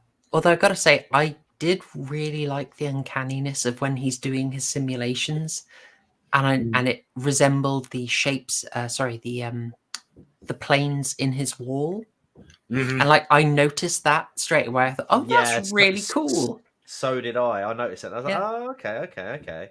Yeah, 'Cause there's that's no- why in the short story, that's why he took it, because the house was constructed that way. Also, they didn't have the time or the budget in the show to show the dream walking, where he meets the black man, where he talks to Keziah, where he runs from her. The really hallucinatory dreams. Did the witch even get a name in this? I'm trying to think if they named it. Possibly I missed it, but It's mentioned when he's studying the texts in the library, just there we very go. briefly. But she plays a large part because he's studying her stuff. And everybody talks about her. His neighbors talk about her, and it's in not. the story, the house isn't put up for rent; it's demolished, Right. because nobody likes the place. Okay. I was just thinking, like, in terms of, it's weaker if I feel it's weaker generally if you use a contrivance to get your protagonist to act. So, like, he just happens to be studying this and happens to choose that room. But it's not like it's un-Lovecraftian for someone to just be moved by fate out of their control and for him to have been, like, doomed to go there. So, Yeah, there's that, but the original story held better just because he wasn't innocent of it. He wanted to go there for the mathematical principles that he found. TCG, how do you find this one? Was this the first one you watched when we're? Yeah, so I watched. I watched them chronologically. So this was the first one. This was the one for me that had perhaps, and I use this loosely, but probably had the strongest storyline, and that's I can't say for the other two whether they were original stories or not, but I mean the fact that they had the Lovecraft original to take notes from essentially was probably a large contributing factor towards them having a somewhat comprehensive story. That said, it did feel it felt quite predictable, and it kind of felt a little bit cheesy. I mean, when you call yourself masters of horror, you kind of set an expectation, you know, and I know that they had like quite well-known directors, and sort of like, you know, producers work on these shows, because I know the second one in particular, you know, was that I can't remember his name now, Takeshi Miike or something. Takeshi. Yeah, you know, and you know I'm pretty sure he's known for doing some Japanese bangers in terms of horror films. But yeah, anyway, it just felt a little bit underwhelming, really. Although I will say, this episode was probably a really, really, really good example for what we were talking about earlier when we were covering the Vincent Price arc, about the power of hindsight. Because when we're introduced to the single mother and the baby, Daniel, the baby, he is just constantly crying, and you know, he's ruining everything for everyone because he's so disruptive, and it just, you know, he's affecting this guy's studies. And you think, oh man, you know what? Someone needs to shut that baby up. Someone really needs to do something about that baby. But you know, with the power of hindsight, maybe not that. Oh god, you can see it's you know, I sympathise with the problem, but I don't agree with the solution. just gonna say, although it was quite ballsy that they went down that route, I will say, because I actually, do you know what? I'm going to sort of backtrack on what I said about it being a bit predictable, because I was sort of thinking to myself, the baby's going to be fine. Baby will be fine. They're not going to do anything like that. Oh my god. Yeah. Oh my word. They did go pretty darn far. I mean, I was even. Yeah. I mean, so I didn't know it was on Showtime, Murgoot. So when it suddenly went extremely, you know, The Shining, Room 237, suddenly there's Bubbins and she's got a mitten out and everything. That was a lot. What? I'm pretty sure as well that was a stunt body, because Mm. when in the full frontal shot, the sort of like the mid region was quite voluptuous, and then Oh yeah. when you see her from behind, all of a sudden they've gone down a few cup sizes. Did you make sure to check that segment in particular? Yeah, I did EFAP style every frame of pause. EFAP, yeah. By the way, did you get this in like these were like 480p bubbins for me? No, I got this in 480p at most. Hang on, I'm gonna have to go and have a look now. I'm just gonna move to America for a second. Well, this is true to form for Stuart Gordon. He loves his beautiful women in horrifying situations getting naked. True. But he did adhere to the story fairly well in the short form. I could actually see him doing this as a full film if he had the budget for it. Yeah, I think you could. I mean, you could get the atmosphere for it. People might find it a bit odd that there's like this heavy science in a Lovecraft story, but I think, you know, I can see chat is aware. Like, Lovecraft was very interested in science, and he really does. I'm thinking it's the Mountains of Madness where he really leans on basically pure sci-fi. Yeah. In this, via his own angle, but it's basically sci-fi. If you read some of the St. Joshi notes about that in the forewords to his stories, I think his complete collection has a really good detailed section on that. Yeah. So yeah, there's nothing wrong with the string theory in a Lovecraft story. That is all good. Here to prove. Yes. Right, I'm back from America. Yes, it was 480p. Yeah, I thought so.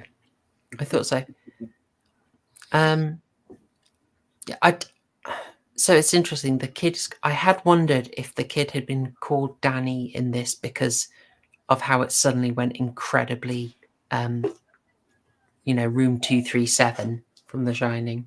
Yeah, I did wonder. No, I really enjoyed this one. I'd seen this one before, and I was looking forward to seeing it again, just because it's one of my favorites of this series, and I love Stuart Gordon. Yeah, I mean, I really respect the way that he has just kept going on trying to bring Lovecraft to the screen. He's very dedicated, and the fact that he called it H.P. Lovecraft's Dreams in the Witch House, I believe is him making sure the credit goes where the credit is due.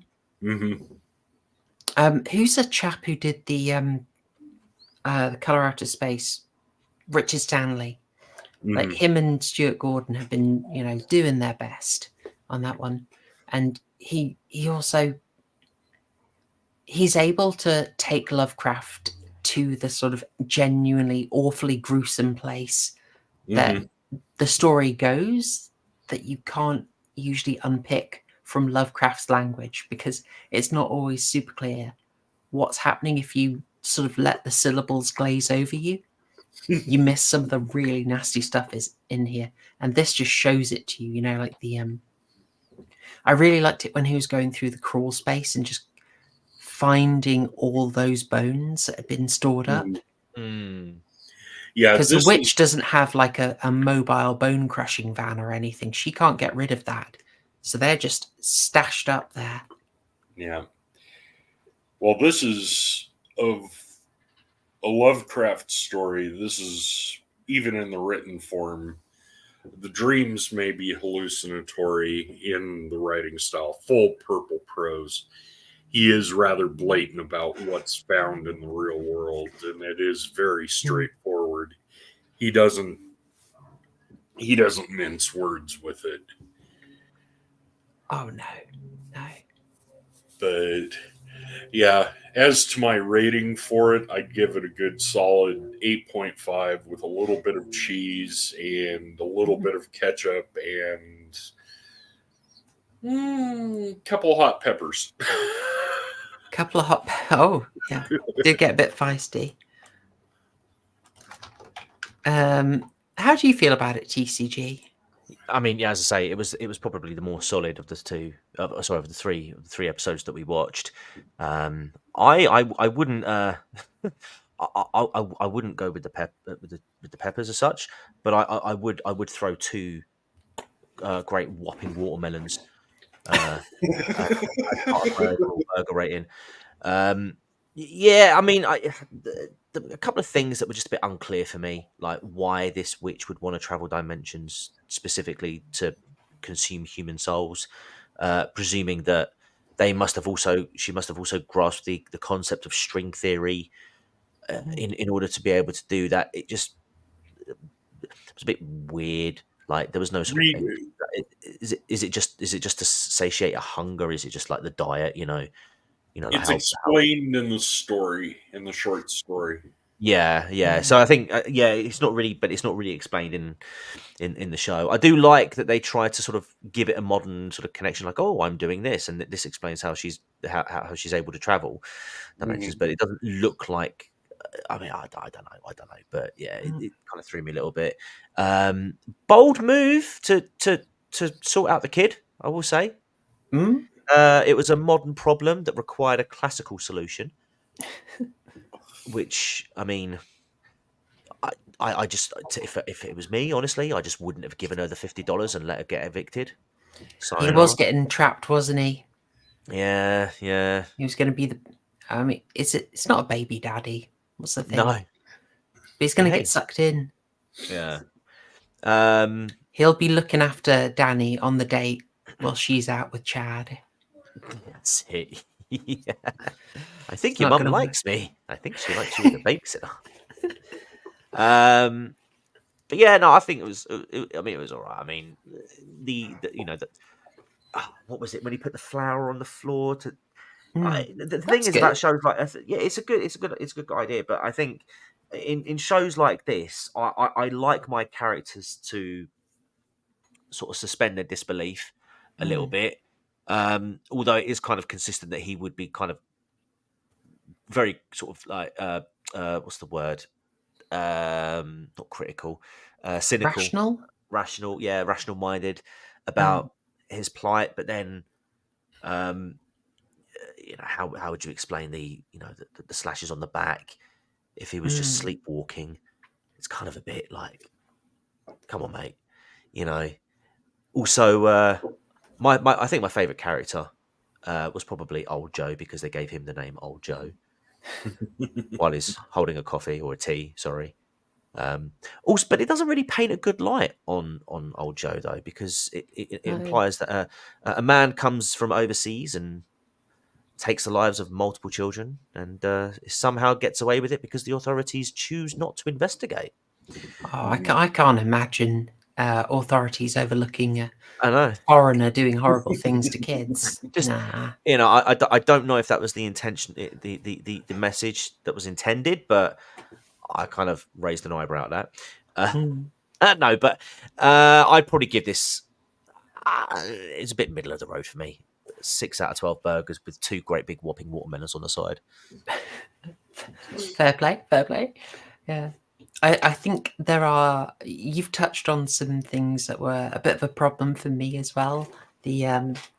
Some of the modernization doesn't fit as well. Like they discover all those baby bones, which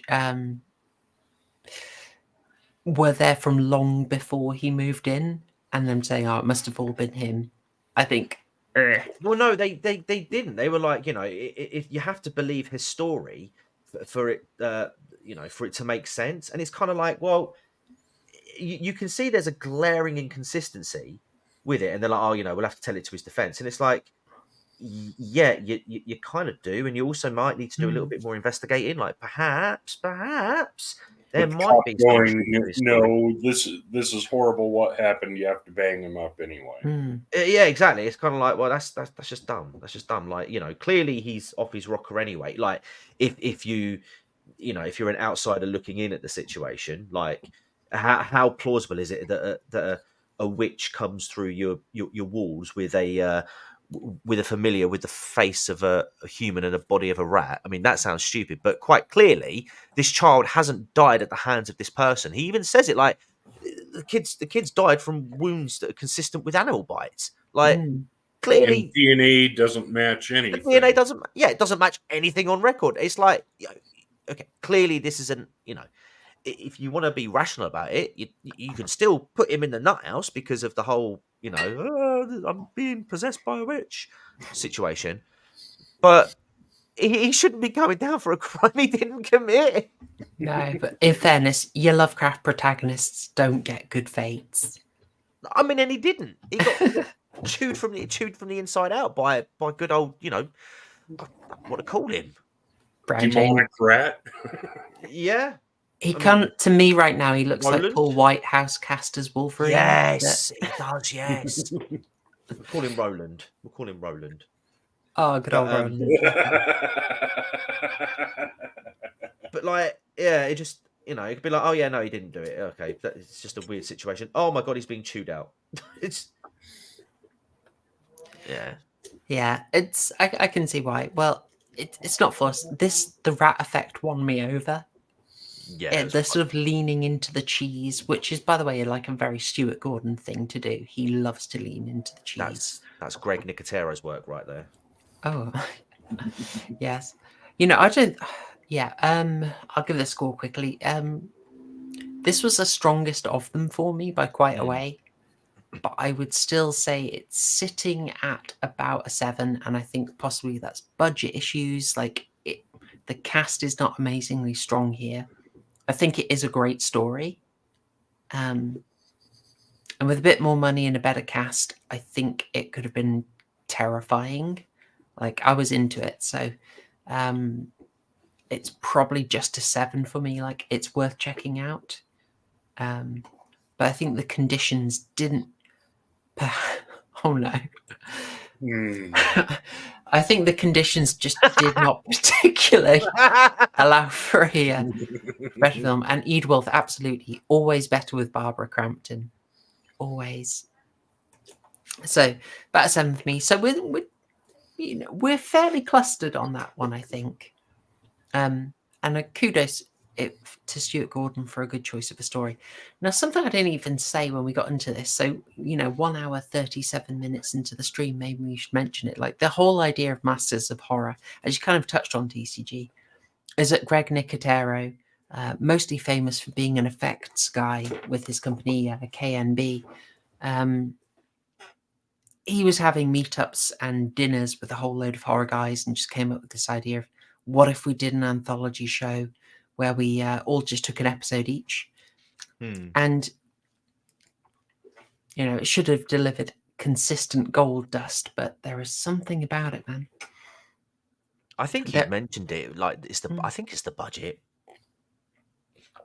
I mean, you can't blame pacing because each episode was like an hour or so long, and this was a complaint that we've had previously, or I know I've certainly said it. But like, where you try and cram a story into half an hour, you can typically get like pacing issues with those. But with this, they kind of had the time to really sort of craft the story. But in a lot of cases, in certainly the second 2 that we watched, they just fumbled it hard. It's like the writing's piss poor. The acting isn't great. I think the only reason why this one worked somewhat is because it actually had a strong sort of foundation to work from. Yeah, agreed. That's probably it. I mean, this had the story that could fill the hour. I don't feel the other 2 had the story to fill the hour. No. And you got filler and weirdness.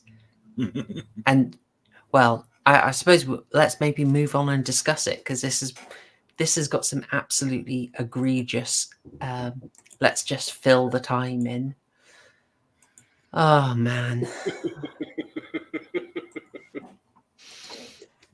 I could tell you're excited to cover the next one. Okay, I'm in the tricky thing of I probably would have turned this off. In fact, I'm sure someone else said that they made it about 30 minutes and then turned it off. Someone early on, and I saw that and I thought, yeah, I feel you, man. So yeah, this is Takeshi Miike. We covered him last week for his segment on Three Extremes. We've covered his audition, and we've mentioned that with Miike you can get some incredibly beautiful, slow, imagery-heavy films that are big on interpretation and subtleties and delicate performances, and you can get absolute insanity. And you know, the same guy who did Audition did Ichi the Killer. You don't know what you're going to get. Yeah, neither This did was the producers of the show. no. This is much more Ichi. I read an interview with him, and he said this is something he considers his scariest, which absolutely blows my mind. I mean, I will say there was one bit when, like the bathhouse girl or whatever they are, when she's talking to the American guy, and just as she's talking casually, there's just this face that pops up from the rear of her. Like the old sort of like Ring or the Grudge style sort of like, the hair covering the face with the eyes wide, the eyes and mouth wide open. I mean, that was freaky. I actually rewound that bit. I was like, hold on, did I see that right? Because it's such a glancing sort of. It was almost sort of blink and you miss it because the focus is all on like the blue-haired girl, and it's just this thing that just happens in the corner. And like, there's another bit as well, like towards the end of the episode, where she's talking about what she did and why she did it. That being killing another girl, and then just in the background where I quite liked it. I will say I quite liked it where they sort of take the characters and put them into sort of like the flashback, just sort of standing there as observers, but also like talking to each other. And in the background again, you sort of see the dead woman, hanging around. And then also you just see her moving, contorting in the background. I quite like that. But the problem I have with it is it had nothing to do with what the actual horror was. And it was the fact that she's got a hand on her head. It's like, Let's get on with the 2-minute pour. We should. Before I do that, I'll say thank you, Patrick Batman. £5, very much appreciated. So it was you. You were recovering from a virus and eating shepherd's pie whilst watching. Good choice, by the way. Very cozy. I got 30 minutes in and my stomach went nope. I don't blame you. I did have a proper squick moment at one of the close-ups of one of their fetal props. I just. Oh yeah. Jess Franco noticing that. Thanks very much, Patrick Batman. Much appreciated, and very understandable. Jess Franco noting that Gozu and Visitor Q. I think I've seen Gozu. I haven't seen Visitor Q. But yeah, Gozu was more to my taste than this, let's say, even though that was weird. Anyway, what happened here? 2-minute summary. Let's go. We meet an American going through the early, I would assume, late 19th century Japan. He's on a quest to find his lost love, Komomo, who he had to leave in Japan when he went traveling. He's come back to find her. He's searching everywhere for her, and he believes she's in this very odd, almost fantastical brothel. They travel over a marsh to get there, and you get the feeling of this is somewhere where there's sort of, how can I say, borders of reality are frayed. It's a weird place. The what appears to be the head pimp is a dwarf who's missing a fair amount of his nose and has his hair done up. I know a guy like that. The syphilitic. Syphilitic, yeah. Syphilitic mistress. Yep. Man. And he's wearing a rooster's head in his hair.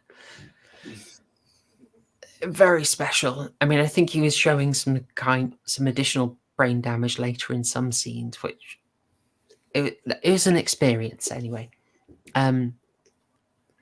So it feels somewhat otherworldly. Our traveller ultimately picks out one girl whose name I really should remember. What's her name, guys? Oh no, we'll call her Two-Face. We'll call her Harvey. Yeah, go on.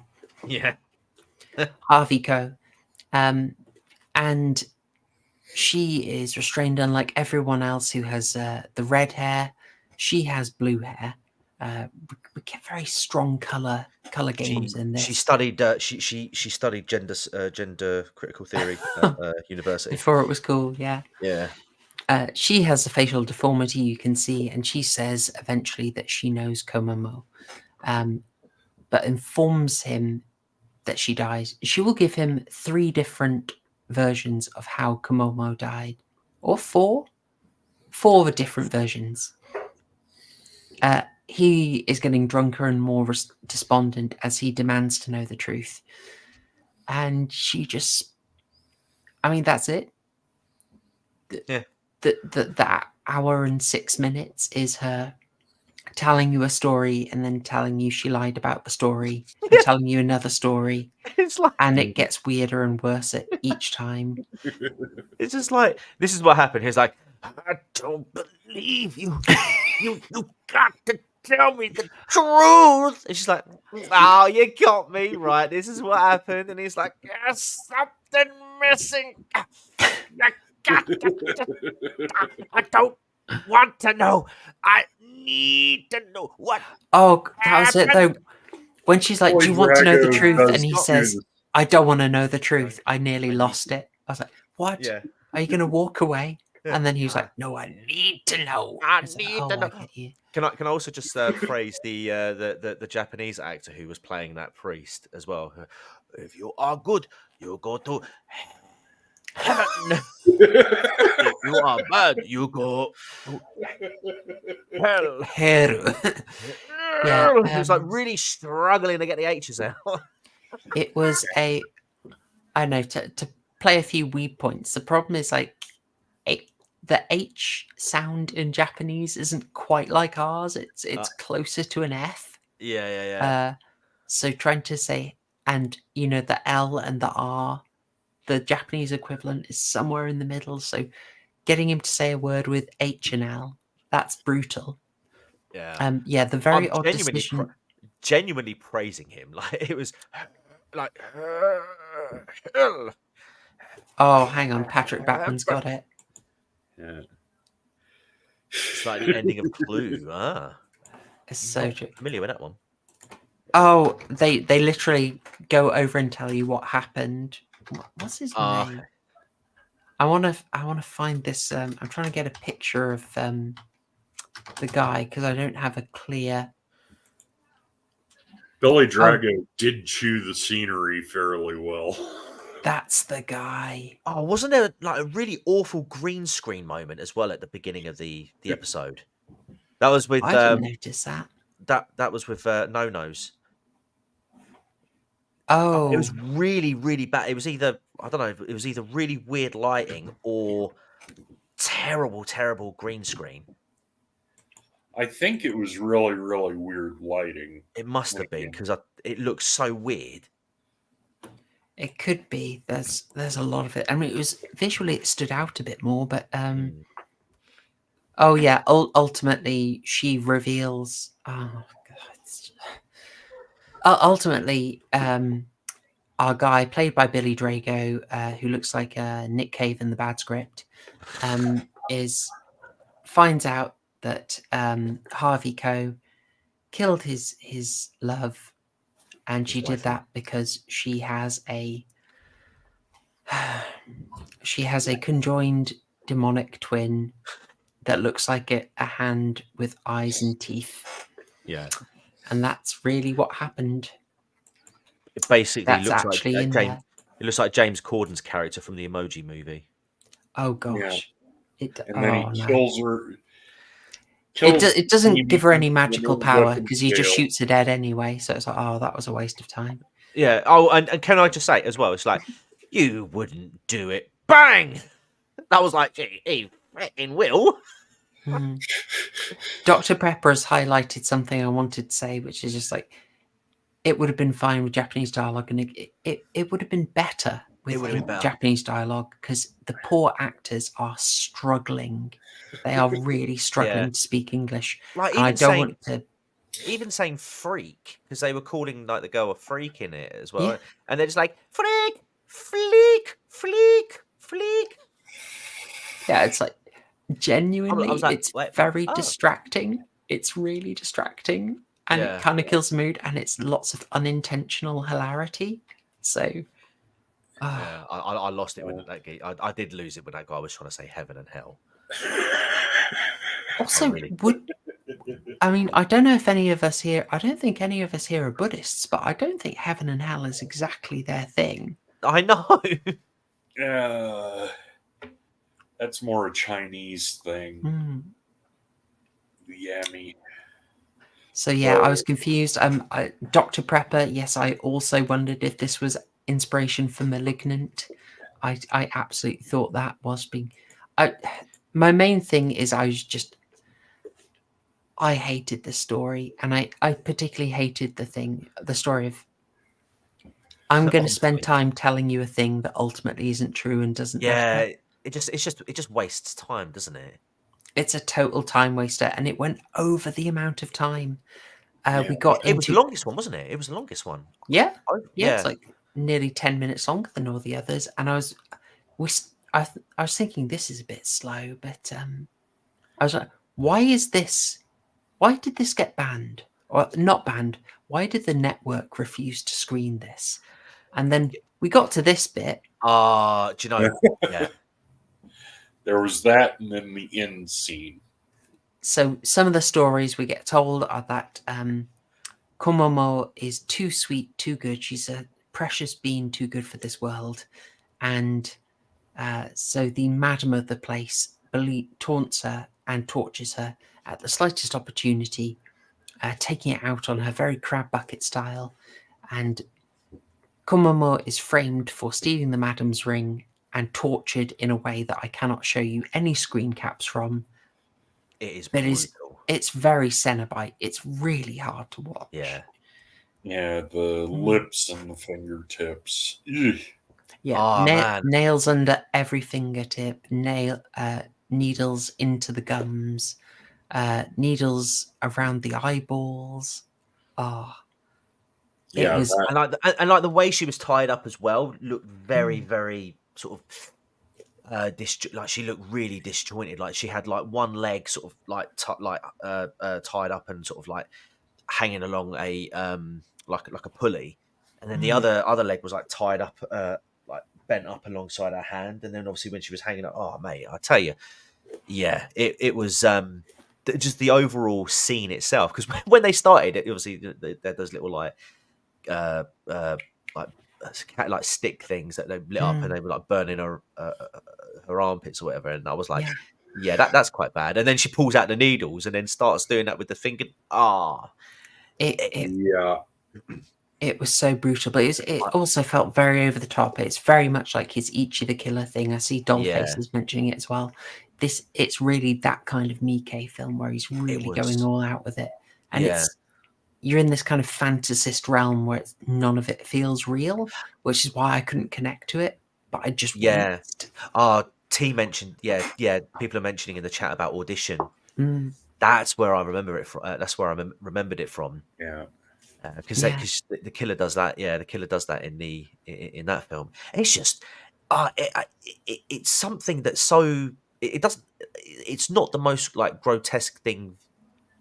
I want to say visually, like, you know, because you, like I say, love the bloods, guts, and gore and all that stuff from you know, in horror. But things like that, I mean, it's like images you can feel. It was so tough to watch. Very visceral. It's just a shame that that something as great as that was part of a really crap story that really dragged on and had such a random reveal.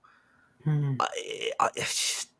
would have preferred it if the girl who was killed, you know, haunted her, because she sort of mentions like, oh, you know, I'm quite close to death, yada yada yada. It would have been quite cool if she was like, you know, I died because I waited too long for you, yada yada yada. You know, like some you know, twisted spirit kind of story. But no, it's just, you know, a hand on her head. that's egging her on.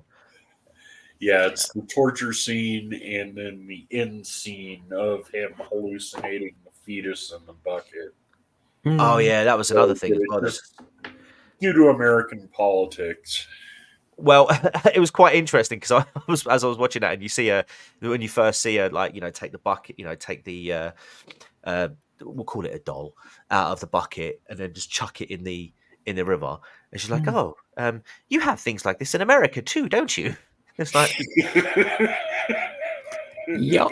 literally like this. Americans, can you confirm? It was a bit PT, wasn't it? Yeah. That thing. I mean, they got the money's worth out of that prop. They showed it about 6 times. Just chucking it everywhere. I struggle with that. I found that really hard to watch. Really, Yeah. that was so over the line. And then there's it felt like he was just throwing it all in. Extreme torture, domestic violence, and there was and also it was incest. Yeah. It's like he couldn't stop. He was on a roll. It's just incest, and then incest with the kid, incest with a priest. It's like he was trying to fill out a bingo card. And the trouble, we want the best, worst horror you can give us. Okay, all of it.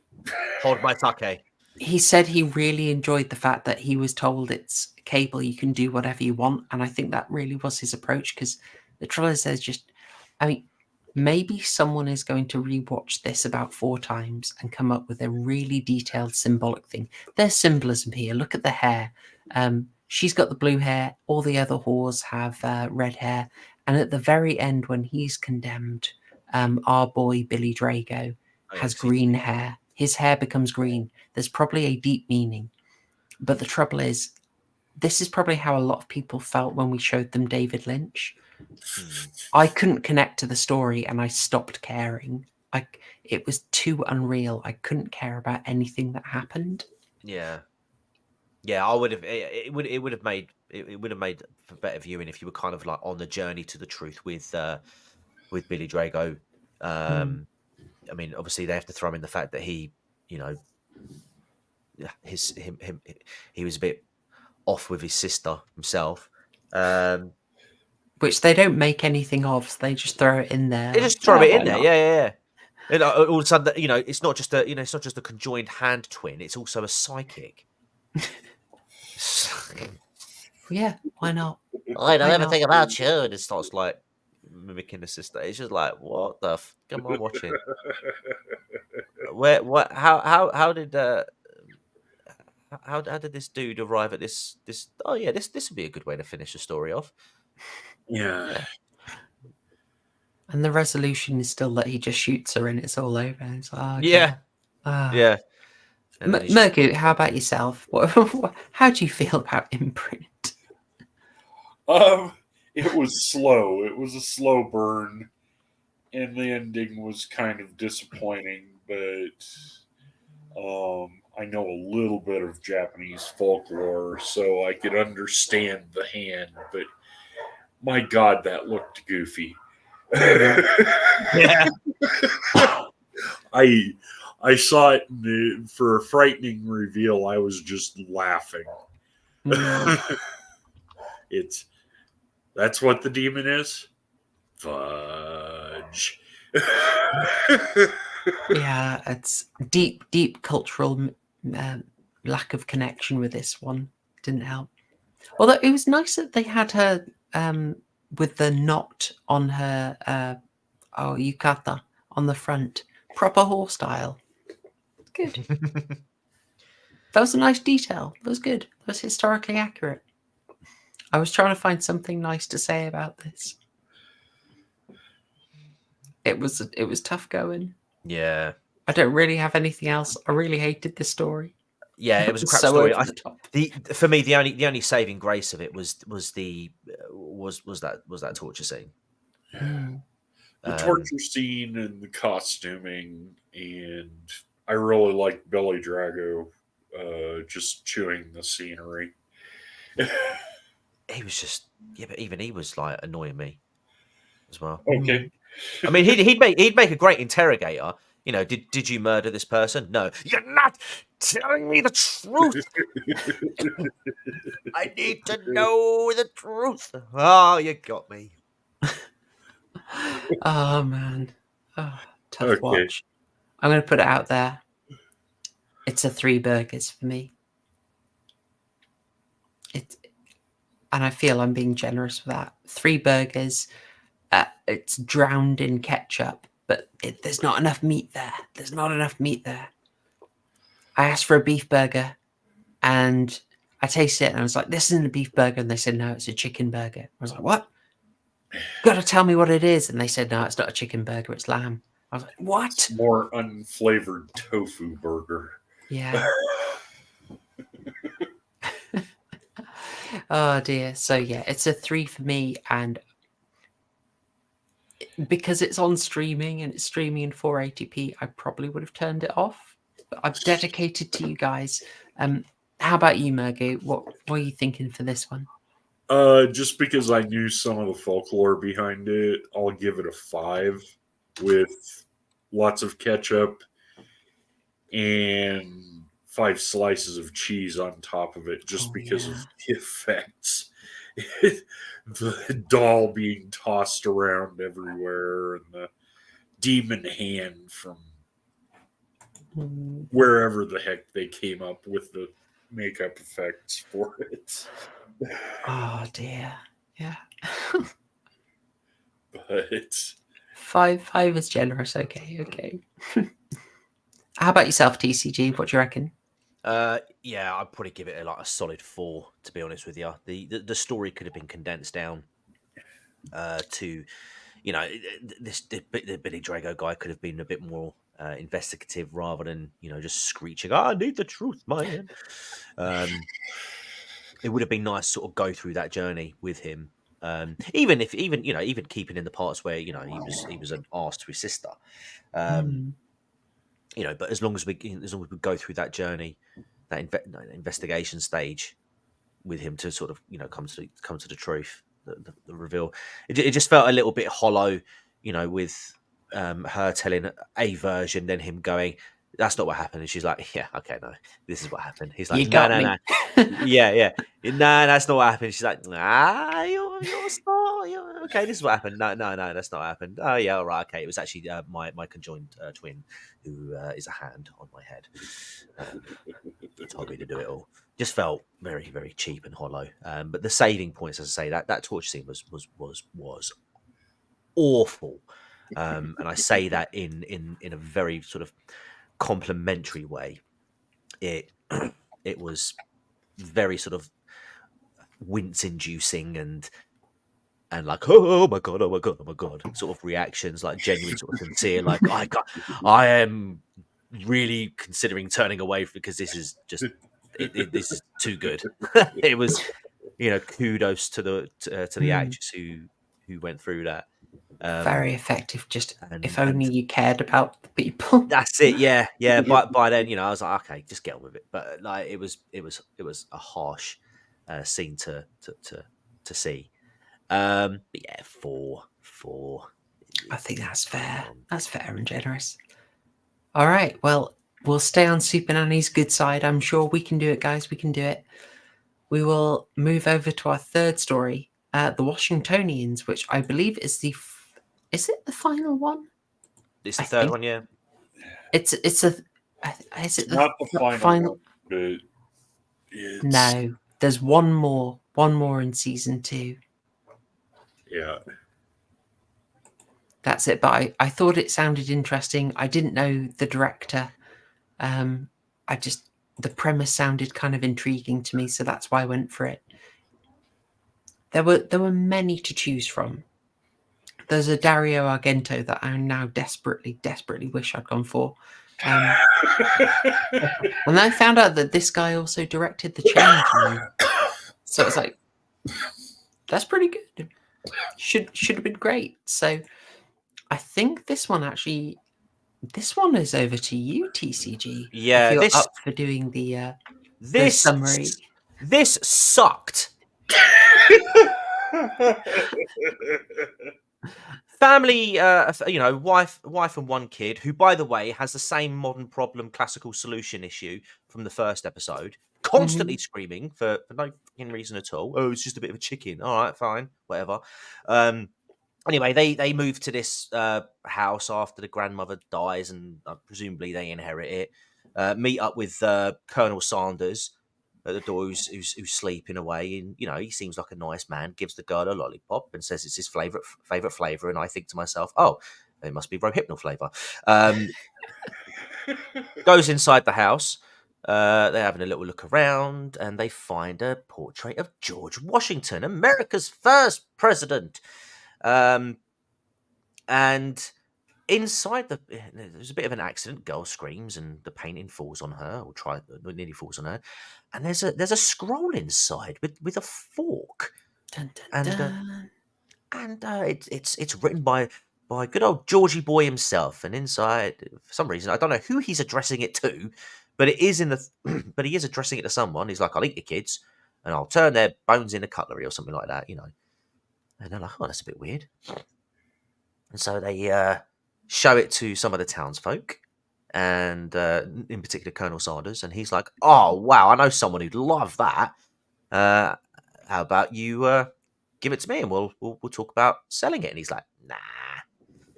And he's like, "Yeah, you might want to have a think about it." And he's like, "Nah." And he's like, "Think about it." Nah.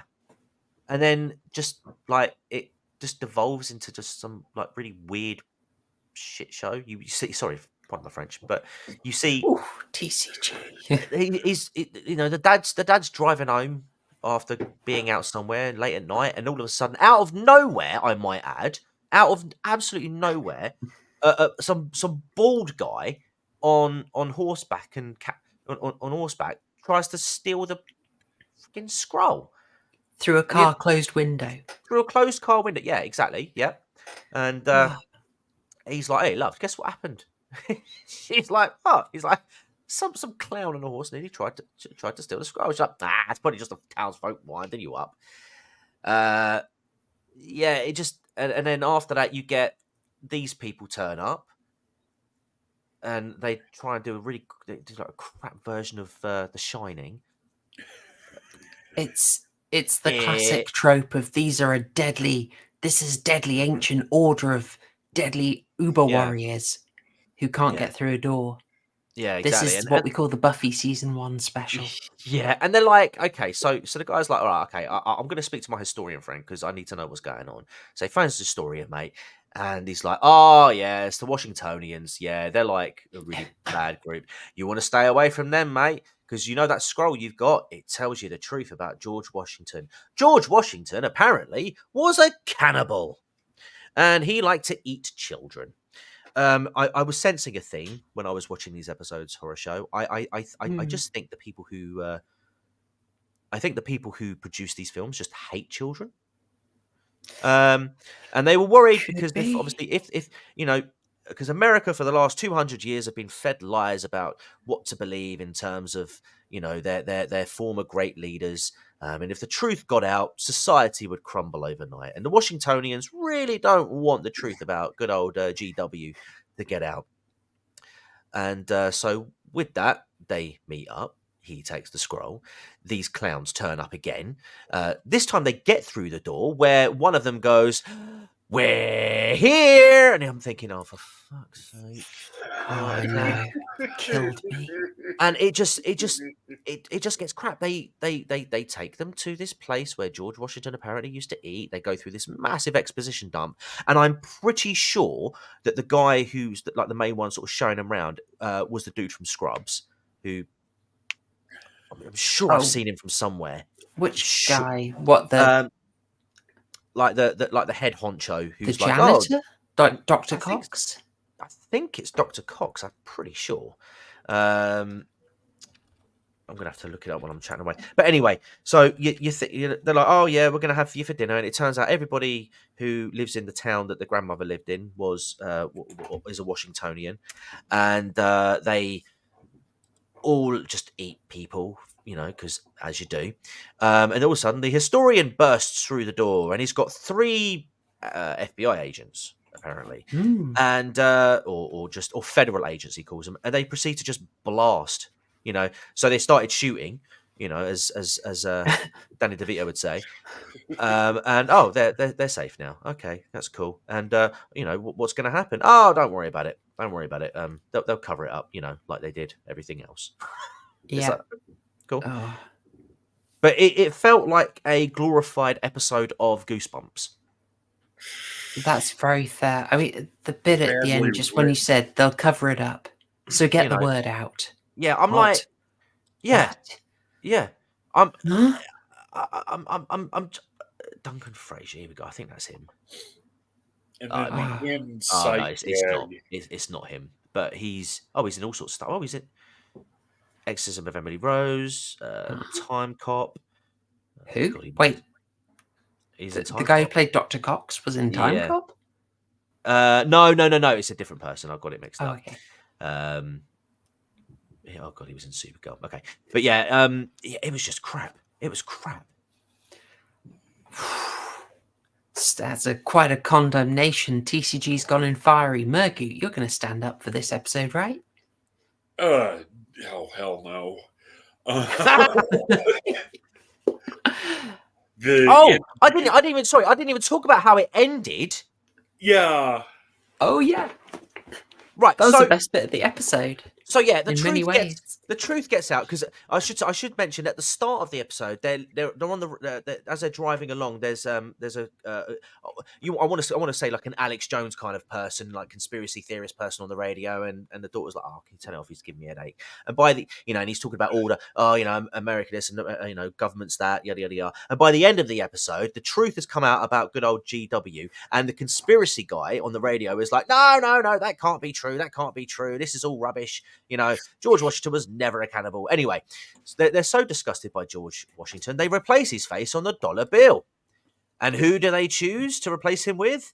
None other than George W. Bush. That was the best thing in the episode. To which my reaction, and I kid you not, chat, right, was I shouted out, what the F off? That was about my reaction too. Like, I'm sure my neighbours heard me. I nearly threw that brand new phone I was talking about. I was that like disgusted.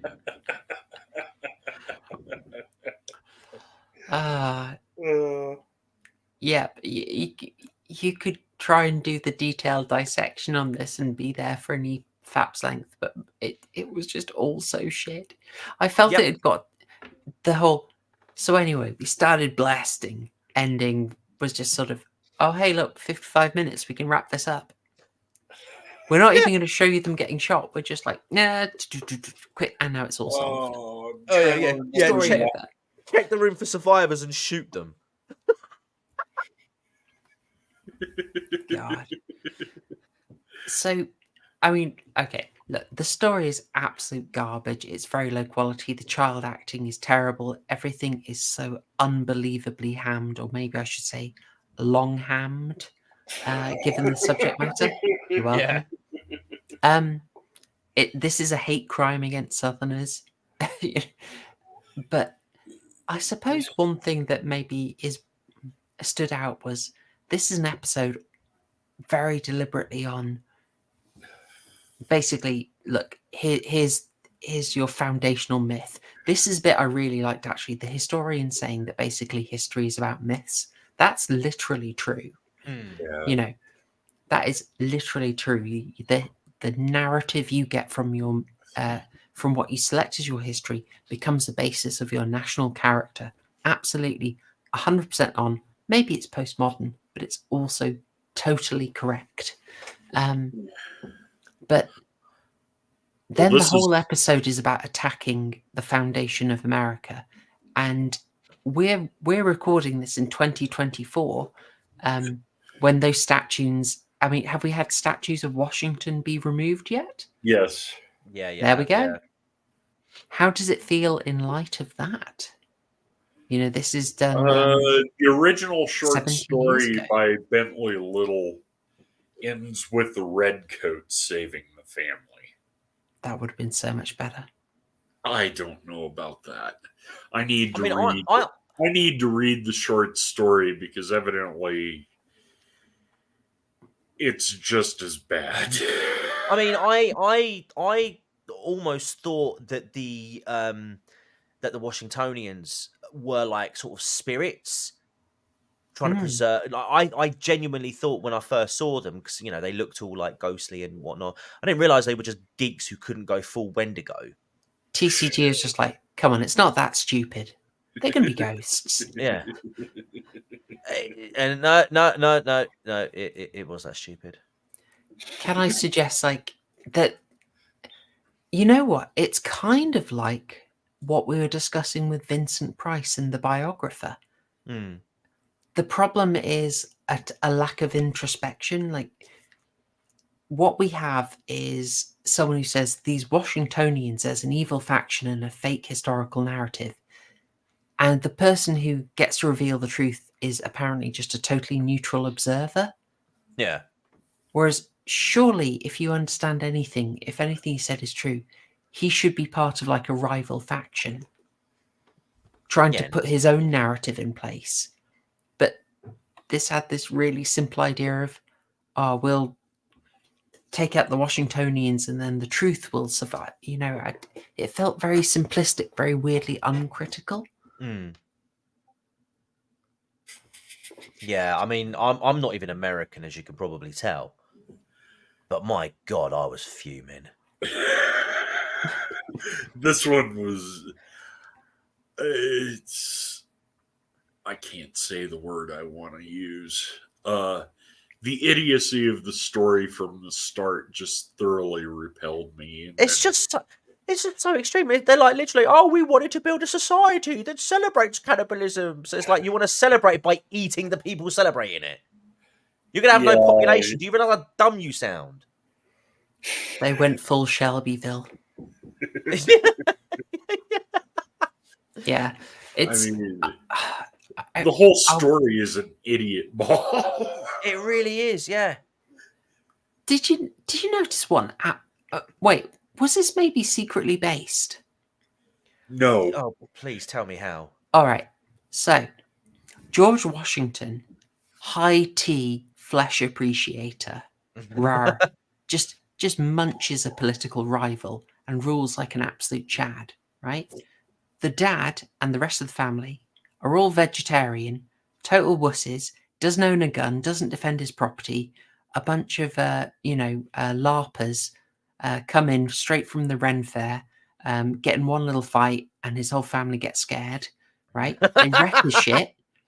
His tofu did not give him the power to defend his family.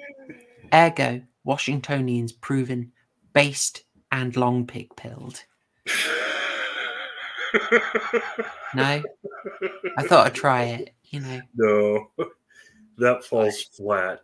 Not as flat as this episode did. God. Yeah, Dr. Prepper makes a good point, actually, like how they kept their society secret so long. They were so blatant towards that little girl as well. Oh yeah, by the way, he doesn't just eat people, because it all started because of some winter where they were sort of starving and had to rely on the meat from fallen soldiers. Oh no. He likes virgin meat.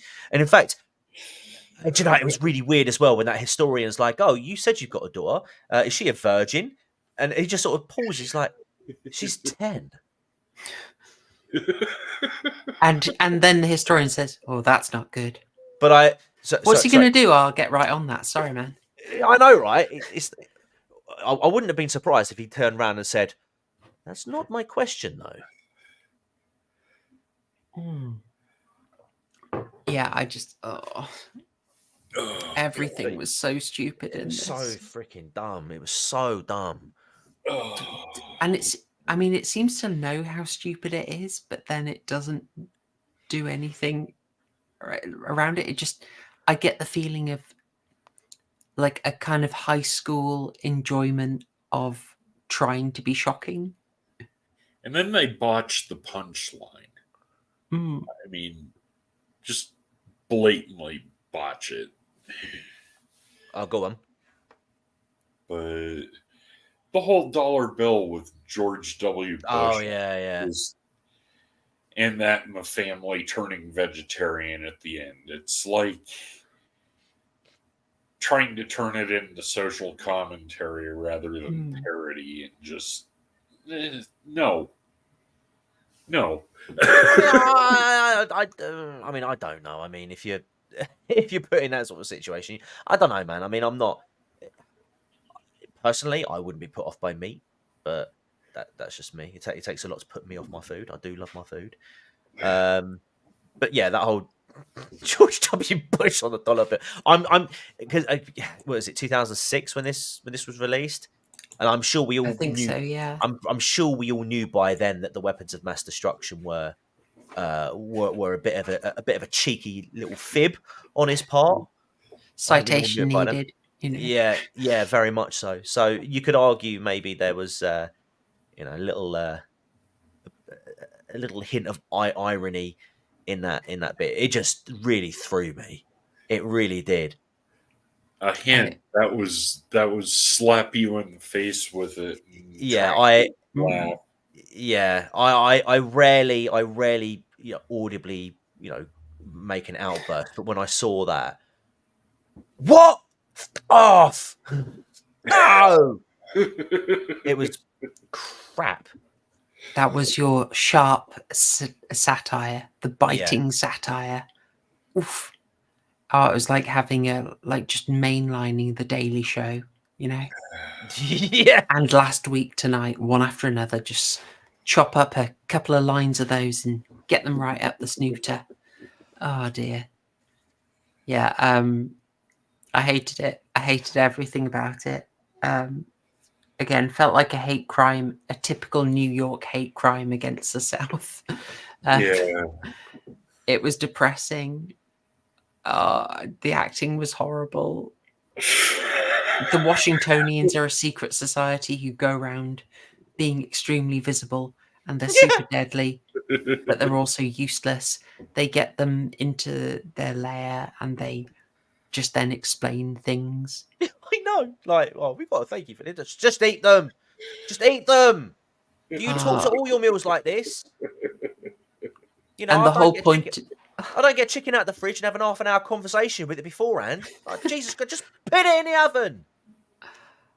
I wasn't a fan. I was so annoyed. I was so annoyed. Oh gosh. Yeah. It was silly, and then they got to their time, and then it was like, and then the police came in and shot everyone, and it was fine. I'm like, oh, okay, good. They just didn't. They're like, yeah, we're done. Oh, can I just point out as well? I'm pretty sure when they start shooting, right, one of the muzzle flashes isn't actually lined up with the gun. The middle one. I'm pretty sure the first muzzle flash isn't actually in line with it. Oh God. Patrick Batman saying, "Is this bigger crime against the South than 2001 Maniacs?" This has Herschel Gordon Lewis energy, big style. Oh God. Ed Wolf asks, so bad it's good. Unfortunately, it doesn't pass the test. No, I watched it a second time just to make sure, and it got worse for me. It's actually bad. It doesn't break the through the WISO threshold, so I'm afraid it gets close, but it just remains very bad. I can rewatch Plan 9 from Outer Space and enjoy it just by laughing. This is just bad. As a matter of fact, I'll give my rating. No burgers and a pot of cheese fondue made of Limburger and Stilton. It stinks that bad. I'm going to see if it is the lowest rated episode. Yeah, while you quite far down here. While you do that, I also will give it 0 burgers, and the reason why it has 0 burgers specifically is because I visited the little town just before my review, and I went into a restaurant. I went into the little cafe where they are, and we sat down, and we were about to order, and the waitress came over. My daughter asked for a chocolate milkshake, and the waitress leered over towards my daughter and said, "You look cute enough to eat," and she said it in a very weird tone. And as I started to look around, I noticed that everybody was just table etiquette was just completely out of the question. They had like sauces and stuff all over the face, and somehow, you know, it just made me feel very off. I went home to just have a bowl of bran flakes, and lo and behold, for some reason, there were 3 fingers in my bowl. So yeah, I almost became vegetarian. So I didn't give any burger ratings at this time, but I can confirm that I've since eaten pork. So we're good. Thank you for that. Thank you. I don't think I've ever given a 0 burgers rating before, but I would have switched this off. I like. It doesn't help that I could only get it in 480p, but I hated everything about this. Anything memorable for it, like the sickening close-ups of people eating, were stolen from other stuff. I disagree with you. I wouldn't turn this off. In fact, I would actively encourage people who hate America to watch this episode, because it will change their views on America. I was ready to be rooting, tooting, and shooting after watching this, and you know, yeehaw and all of that jazz. And I'm, you know, and they kicked us out. Now you've joined the Houthi rebels. Yeah. So let AA watch it. I mean, this meme, I choose to inflict on you. Sometimes I take a gamble. I like to discover new stuff as well, and I thought, mixed up. Also, this is a guy who directed The Changeling, and The Changeling was absolutely brilliant. I loved that film. He couldn't do an absolute atrocity, No, but he did. Maybe it's the writers: Mick Garriss, Richard Chisma, Jonathan Shea. I don't recognize these names. No, I was just thinking to myself, I mean, the Americans, man, I mean, they poured our tea into the Boston River, man. I mean, it was unforgivable, but they didn't deserve this. They didn't, man. They got done dirty. They got done real dirty.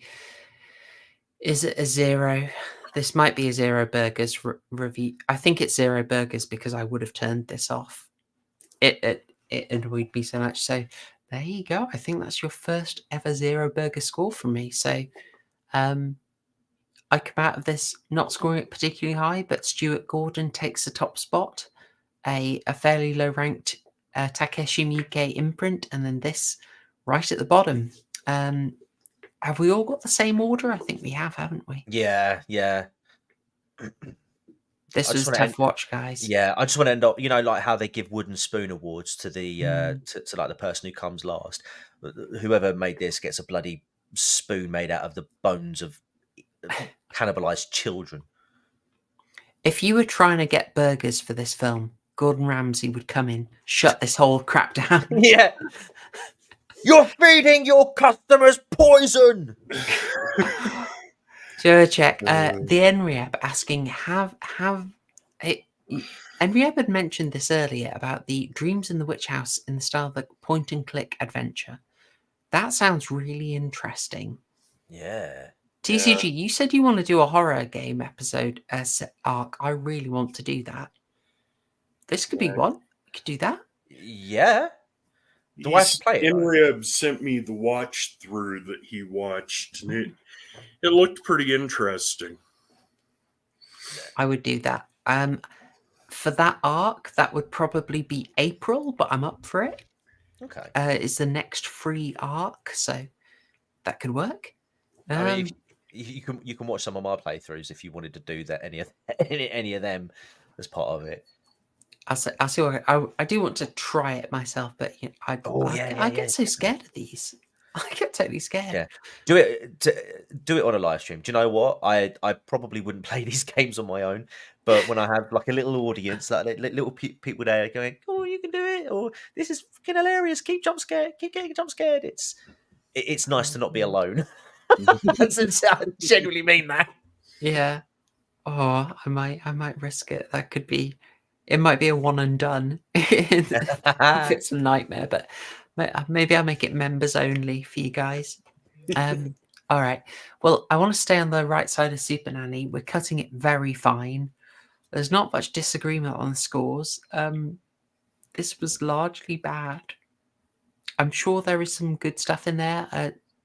John Carpenter's Cigarette Burns from season 1 is the highest rated. Okay. It's probably okay, but something went real wrong with this series. Yeah. They Masters of Horror, they are not. They're really not. Yeah, so swing and a miss, boy, swing and a miss. Well, that is our exploration of Masters of Horror. Oh, I think a lot of you skipped the homework and are probably quite grateful for it. Lucky terrible, you. It's 3 hours of our lives we ain't getting back.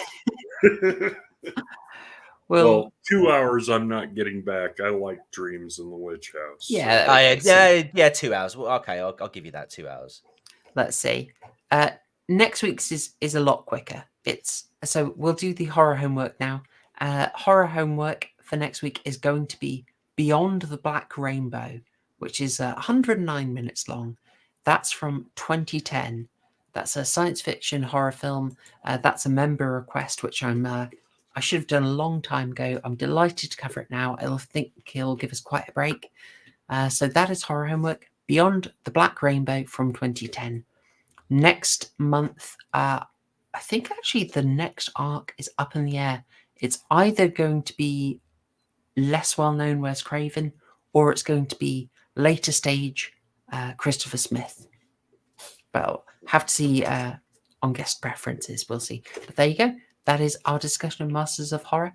That is your horror homework. And I think that's everything. So massive thanks, TCG. Massive thanks, Murgoot. No, Thank you for having me. Thank you very much. Cheers. And cheers for letting me prattle on about Vincent Price for about 20 minutes longer than I intended to. Oh, I am here for that. That's the highlight of this one. Bless you. Oh, John Smith, first time catching one of these live for you guys. Auf Wiedersehen. And Auf Wiedersehen. John Smith, hope you liked it. And thanks for dropping it. Anyone who's never caught it live before, drop that live chat. It's always lovely to hear. We really do enjoy it. All right. Well, I think that is everything. I hope you guys have a fantastic Friday and a lovely weekend ahead of you. And I will sign off here. I've got a kind of tough throat at the moment. We're at the end of the stream now, so I'll say it for you dedicated people. I will let you know that I've completed the recording of the Shining commentary. So that was an absolute labour of love, but we've got it down the full 2 hours, 23-minute US edition. I have the commentary for it recorded, and that was a heck of a battle. And if I got that done, the rest of them should be easy. So there's a little last-minute news for all of you hardcore appreciators. We'll be back next week with Beyond the Black Rainbow and more Vincent Price history, and I'll sign off. Thanks, y'all. Cheers. Hashtag show again. There it is.